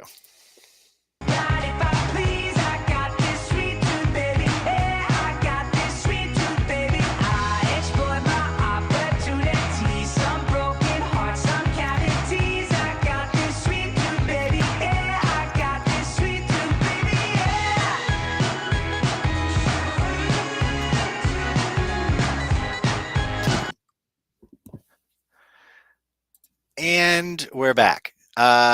So there we go. So who wants to talk first on this one? Flip a coin. Yo, Kennedi, you gotta talk. You want me to talk first? I mean, we can talk about like how we broke it down, but essentially it was a 3D. It's got a 3D camera move in it in Harmony, which is technically a 3D program, but it's used primarily for 2D, and that's what we were using it for. So when I believe it was Barney's idea to do this giant fun camera move in the storyboard, we were all like having a hard time making it work there, which Anthony actually boarded.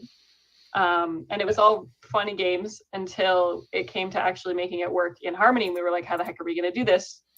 So essentially, I kind of set up like a 3D stage almost with all these different elements, and the camera trucks out. And then as it rotates, we have a bunch of stuff change. It was an absolute nightmare to work with. My poor computer did its best. We were all kind of passing the file around, and sometimes it was crashing and sometimes it wasn't. But I mainly did the camera move, the layout elements, background elements of the shot, and Anthony absolutely killed it with the animation. So I'm gonna put up your PNG here for a second. Yeah, please do. Of this. So this, I'm just gonna superimpose it on top of us, so you can see the 3D-ness of this shot. Bruh. Tell us about the 3D-ness of that shot. How long did it take to render in the end? Probably like 4 hours, the whole thing, at least. I mean, my machine's not as powerful as some other people's, but it's all right. Yeah, so essentially it's not, the illusion is faked, right? It's a little closer to camera than everything is. Things are kind of put in this perspective, whereas the idea is that it's, I guess, more parallel to each other, when in reality in the program it was kind of faked. It was mainly just there to get the shot to look good when the camera panned out. But yeah, it was a lot of fiddling with little things in Harmony, turning things on and off at the right time, and just kind of a lot of learning. Honestly, I've been saying it for the past few weeks. If I could go back and start the shot over, I would. But you know, that's the point. That's why we're here, and I'm really, really glad we managed to pull it off. All right, thank you, Kennedi. Wicked. We'll look one more time at that 3D thing, because it's something else. You look at this thing, you can see the boat, you can see the ground plane, you can see different backgrounds, you can see things on angles. There's a fish there. There's body parts. It's body parts. All right, let's go to Anthony. Anthony, you're the fish. You're the fish master here. Tell us about animating this, because you did the goods. Yeah. Yeah, I boarded the scene too. So like, kind of been working on this scene since like last semester, and went through so many revs and so many different versions. Like fish has like tentacles at one point, lots of weird stuff. Yeah, but everybody kind of had a hand on the scene in the end, like effects, everything. So again, like thanks to Kennedi, especially for the big technical stuff, because my computer would have blew up if I tried to do that. But yeah, then I did the primary animations in the scene, and it was really fun. It was cool to have a scene that's like one big long shot with so many different things going on. It's usually a lot of little shots. It was really fun. It was fun, and the fish is probably the most fun part. Got to do a big flip, got to do a big bite, lots of fun stuff. And now the tricky thing here is it's kind of a call and response, and that's tough when animation, because you're doing something and something else has to happen, and so he's tapping and it's summoning the fish, and he's tapping and it's coming back, and then Dad's not doing it and everything. So it's tricky. It's tricky to do these kinds of shots, like not put the camera side and all that, all Kennedi's magic aside. It's hard just to get the motion and that in here. So what was your secret? What's your secret? Tell us your secret. The big secret is about 1,000 revisions from Barney and Lucas. That's the real secret. I'm sorry, bro. No, I'm serious, man. So much good acting, so much good ideas. Even like you said, the big spin, that was Barney's idea, even though it was pretty hard to pull off. So yeah, thanks for that, Barney. That was a hassle. But yeah, thanks. Yeah, just lots and lots of going over it, but it came out super cool. Yeah, I mean, it's true. The more revs you have, then the better it's going to go. The first shot, you know, it's okay, and then you do it again, and then you do it again, and you tighten it up, and you see what it's really about, and then you do some soul searching, and then you wander alone at night, swerving in and out of traffic, trying to figure it out. But you got it. You figured it out. So good on you. We're going to Yeah. keep things rolling because we could talk about this shot all night, but we're not going to because people are falling asleep on the stream. Ben, stay with us. We're going to talk about Grace right now. Grace, here we go.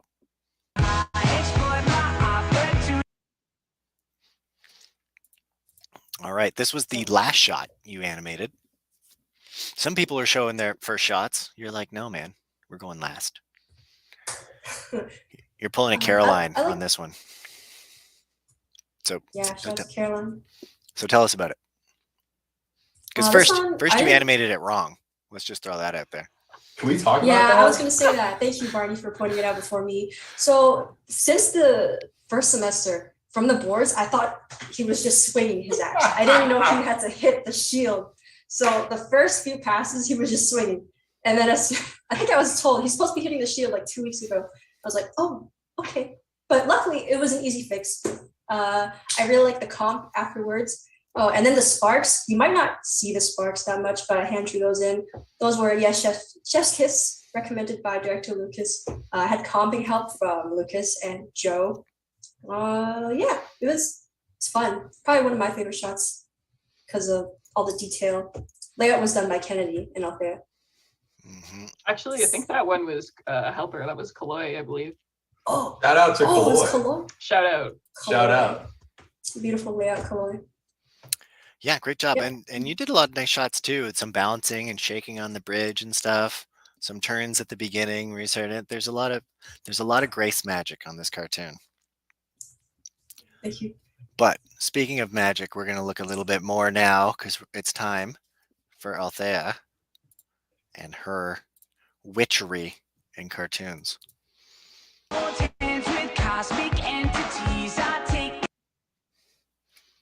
So we just saw another big crazy 3D camera move, Althea. We were gonna just do one and then you pulled this one out. What's that all about?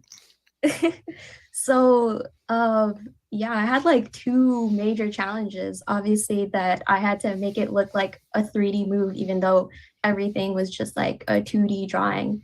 Like Kennedy used the 3D camera, but I just faked it all by essentially I like broke it up into like a million pieces. Like for example, like the wall, I broke it up into like the top, side, the front, and then I made it essentially into a rig, and then I keyed it and tweened it so it would look like it was essentially like changing perspective so that it would look like the camera was like going up and looking down. So yeah, that was really hard to do, but managed to figure it out.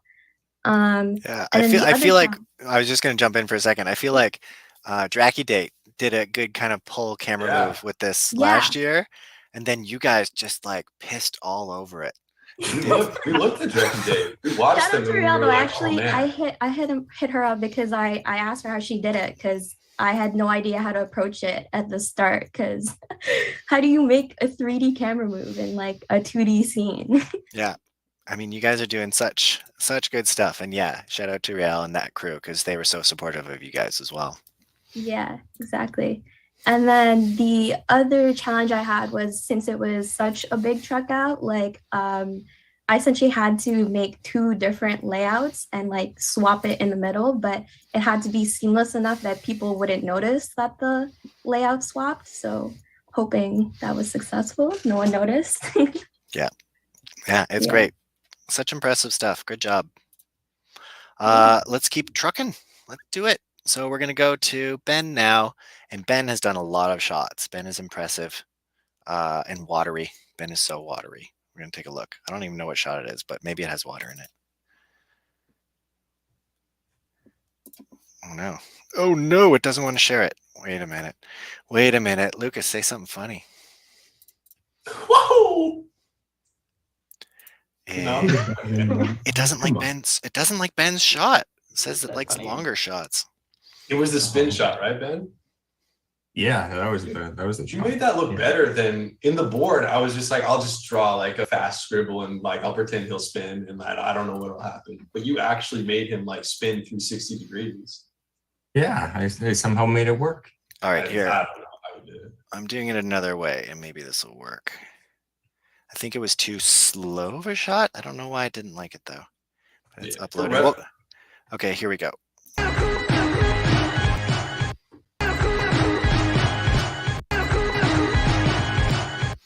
And that little flicker on the finger at the end too. Nice stuff. So Ben, tell us about this shot. We got it working. We got our best take on it.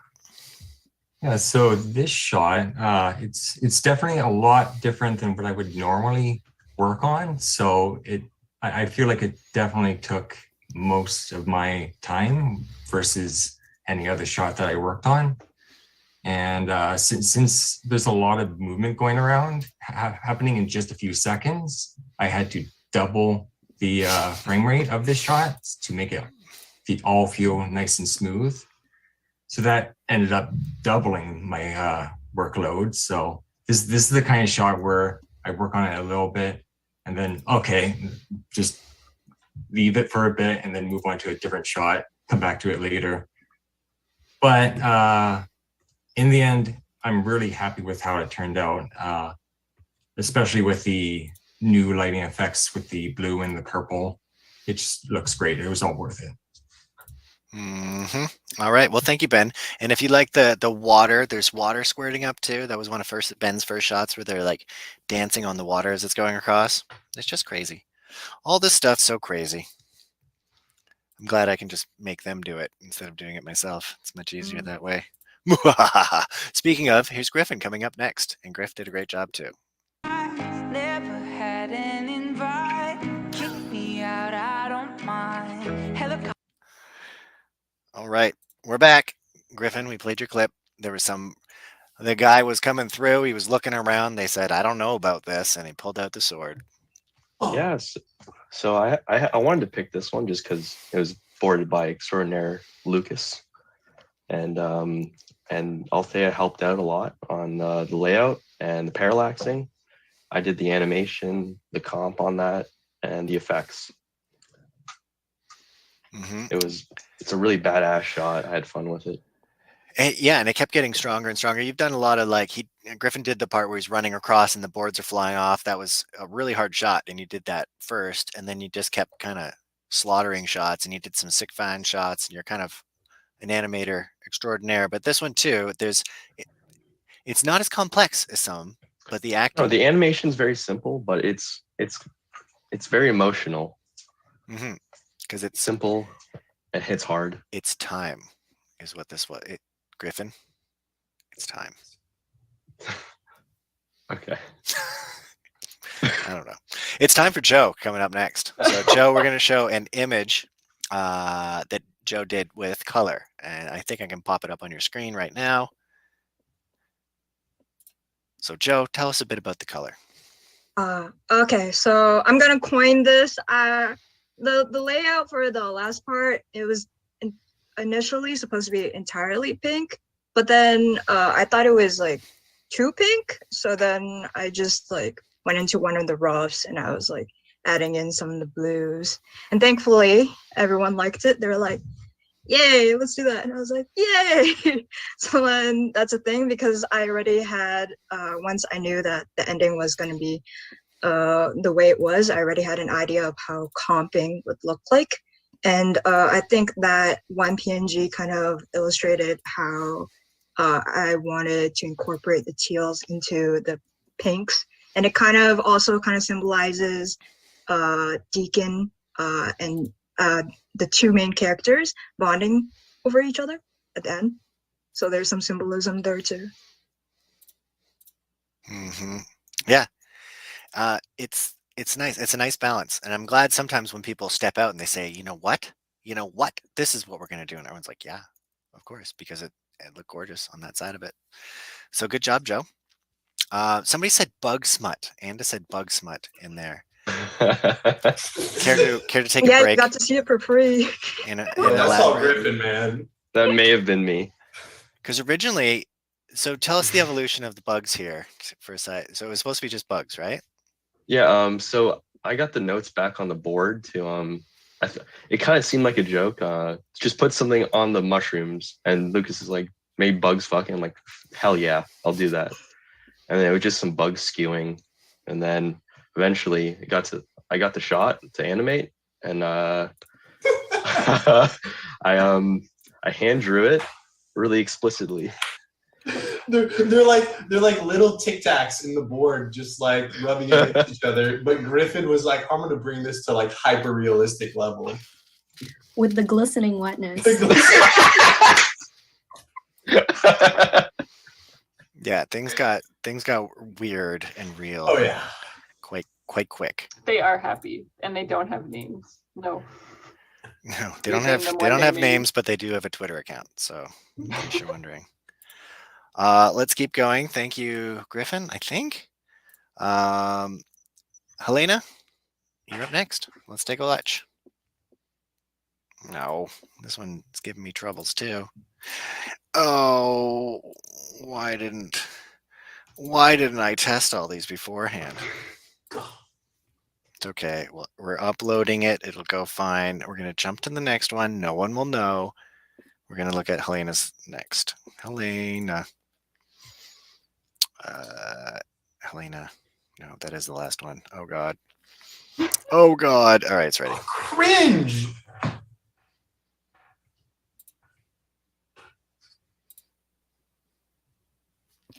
So there we go. There was some jumping and there was some faux slow-mo. Tell us about it. Yeah, this shot, it was an interesting experience for me, for sure. Very out of my comfort zone. I usually like animating stuff that's very subtle. This was Deacon doing a like ninja kick midair after jumping and then doing slow-mo. So that was a lot to think about, for sure. Yeah. And you just finished this like last night, yesterday. And we tried something else on there. Tell us a bit about the journey, because originally it was tweened and it was on ones and it was feeling kind of fast. So what did you end up doing? Because it It was tricky. total. It was a balancing act. There was too much hang time at the end, and it looked like he was sort of freezing in air. So we had to do a bit of workshopping and the extra care in the editing department. And Barney, you suggested that that I put a crossfade effect on them to make it really read as like a slow-mo kind of thing happening. Like they're coming forward in space a little bit. Mm-hmm. And I don't know. I'm liking it.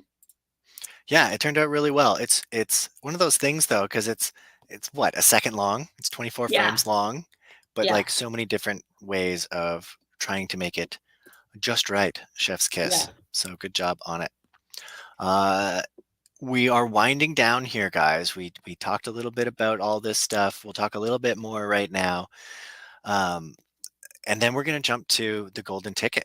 And we're going to see who wins the big prize. So if you haven't locked in your votes already, what is your favorite cartoon? Put in there. Put it in the chat. What did you like? What was your favorite? And what who do you think should win? I don't know. Who's going to win? I don't know. But with you guys, with your film, it came together in the end. It's great with that music.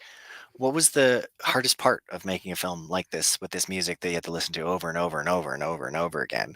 Was there a hard part, or was it all easy? Kennedi? I think the hardest part was doing it from home. I think at least towards the end, that was the really big struggle, was like, all right, I have made the res on this shot, but my computer's not powerful enough to render it. Pass it off to someone else, upload it, wait for it to upload. They got to download it, wait for it to download. Then they got to make the changes. Then they got to export it. That takes time.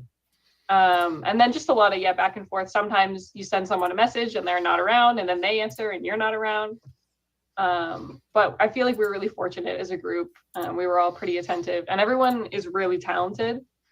So I think it was definitely a struggle, but it was worth it in the end. Mm-hmm. There's a question too. Has the band seen the film yet? The answer is no, because you just finished it like 10 minutes ago. Well, exactly. We're gonna get on that. We're gonna send it off right quick. Are you gonna send it like immediately, or are you gonna sit on Probably it? right after. Yeah, I want to see if they liked it or not. So people are saying different things. It's pretty split between everybody. Everybody's parents are making a good plead in the chat right now. So that's good. Anybody else on the hardest thing of making about a cartoon like this? The rigs. There was a question here. I started. It said, any inspiration for the character designs? And I think we'll leave on that before we go into the last. So let's talk character designs, and then we'll get out of here. Can I take that one? Well, you are the Yes, sir. director, so go. I would love to. That was. I'm a big fan of the Bone comic series, and that's Shout out to that. Yeah, man. And that was like the thick and thin of the lines was going to be like really important to me, and that kind of like feels like it gives it like a depth and I don't know. So that this is kind of like a rip moment because Netflix just canceled that Bone series, so this is kind of like a shout out to that. But those character designs were kind of like shooting for something within that universe, which felt so like big and epic and started so small and then eventually evolved into something so huge. That was really like the biggest inspiration. Cool. Well, there you have it, folks. The Bone. Maybe you guys can make it on your own time. Maybe in Toronto. Who knows? Jeff Smith will be happy. So thank you guys. Now we're going to get you out of here and we're going to bring in some judges. So round of applause for you folks at home. Thank you for bearing with us for 2 hours. It's almost over. So we're going to bring in Quinn and we're going to bring in Meg from Taffy. Quinn, there he is. Hello, Quinn. Hi, Barney. Hello. Welcome, guys. So you're here the whole time watching the stream that just never ends.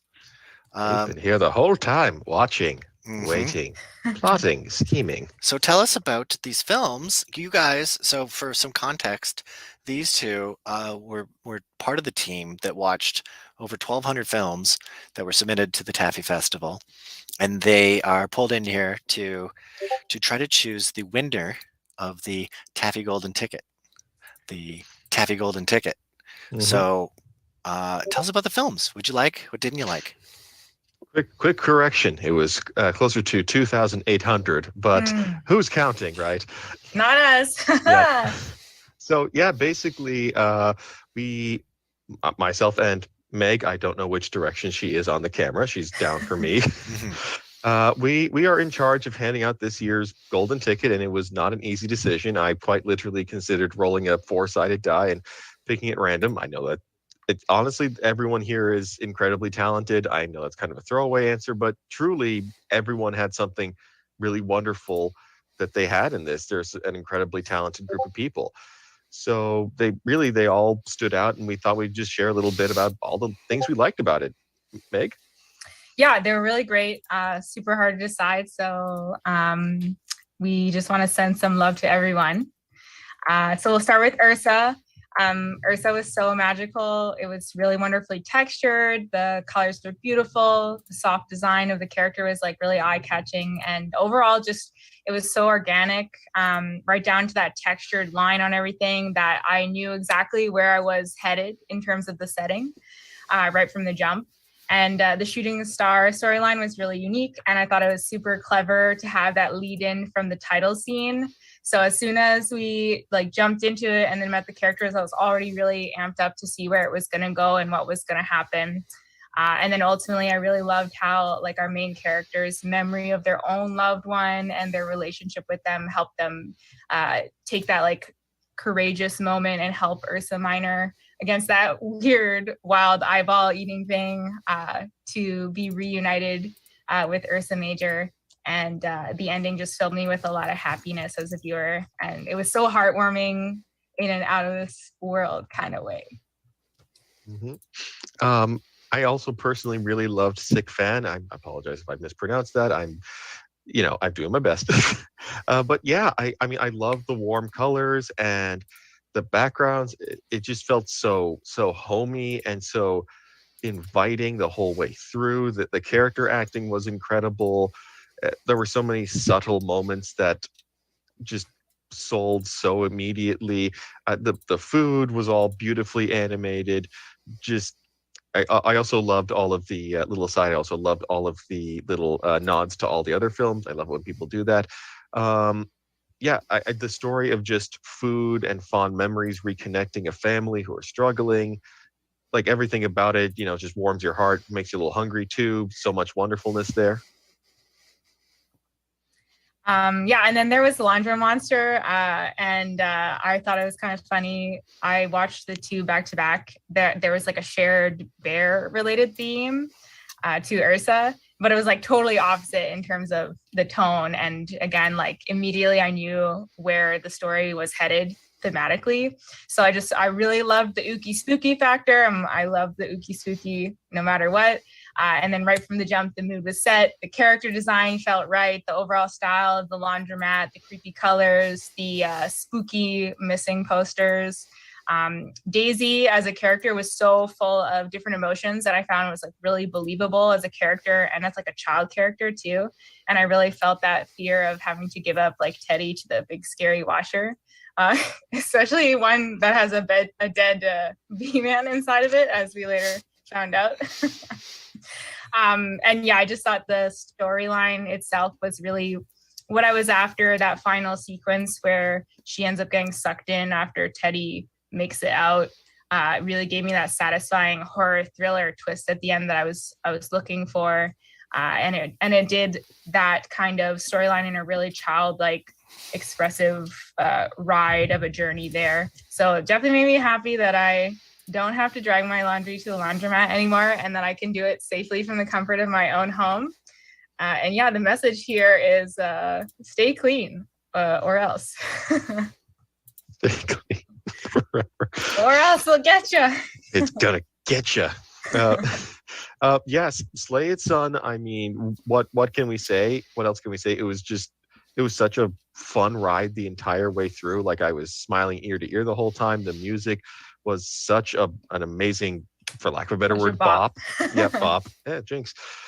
Song was amazing. The backgrounds were all amazing. The character acting was all great. The bugs. I loved the use of color. Like, it's mostly just a cool tone, and then there was so much red and vibrancy when it was appropriate. I just watching the behind the scenes portion of all the 3D and more ambitious shots was really incredible. Like, I hadn't even noticed. I was just like, oh yeah, that was really cool. And then I saw the behind the scenes. I was like, oh, that actually was incredibly time consuming. Honestly, all of you are incredible. Like, you slayed the evening both in dance moves and in great animation. So really, when we say that it was a very difficult decision to pick just one, we mean it. We're not just saying that. All of you are incredibly talented.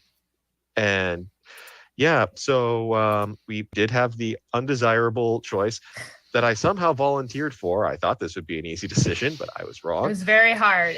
Everyone did an amazing job. So everyone give yourself a little pat on the back if you haven't already. But enough dragging this out. We did decide upon the winner. And do you want to say it in unison, or should? Sure, why not? All right, on three. 1, 2, 3. Sick Fan. Sick Fun. Sick Fun. The winner is Sick Fun. Congratulations. You get the golden ticket. Your film gains immediate entry to next year's Taffy Film Festival. I mean, I'm probably going to let all of you in anyways. But, let's meet the filmmakers again. All right, come on in, Jamie and company. Come on in. I'm going to cry. Big winners. Congratulations. Where'd Quinn go? Thank you, guys. Where'd Quinn go? Quinn, Meg, come back. Meet these guys. Oh, I thought I had to leave now. It's okay. Are we supposed to stay? We didn't want to steal the spotlight. Yeah, stay. Didn't want to steal your thunder. No, congratulations, you guys. Thoughts on winning? Jamie. I was not expecting that. I was not expecting that. Bree, are you crying? What's happening? My whole family is going crazy. Yeah. They're in the back. I told them all to be quiet. You shut up. I'm broadcasting to 100 people, Mom. Congratulations. Yay, I can hear them congratulating you. Yay. There's a whole party there. Sorry. Good. Courtney, how you Let feeling? them celebrate. This is a great celebratory time. I'm sorry, Barney. I cut you off. Please continue. I'm trying not to cry. Your cats must be going crazy over there. Oh, I'm sure now she hears me talking, she'll come back in. But yeah. Thank you. I was expecting this because all of the films were so incredibly well done. I don't know if you guys know, we are the smallest team. We kind of called ourselves the underdogs because we were the smallest team. We had the least amount of animators. I'm pretty sure half of us caught COVID somehow during the production. We all were 1 point sick, called Sick Fun for a reason, apparently. we all had some sort of issue during production, and I can say that even though we are such a close group, like I made lifelong friends with every single person on this team, and we worked so closely together. So it's really personal, especially like it is a personal film for me as well. So thank you. Well, congrats to all you guys, and congrats to everybody. Let's bring in everybody now, the whole 2D stream, and we'll say goodbye. And then we'll say hello to the next 2D stream after we're done. But let's bring everybody in and say one last hurrah. Thank you so much. Say hi, say goodbye, Hi. say thank you. Bye. Bye.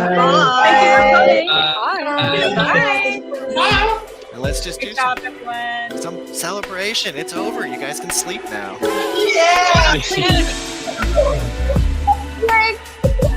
There you go. All right. Well, thank you everybody for watching. Thank you for tuning in. Thank you for supporting these guys, for feeding these guys, for clothing these guys, for teaching these guys, and for watching.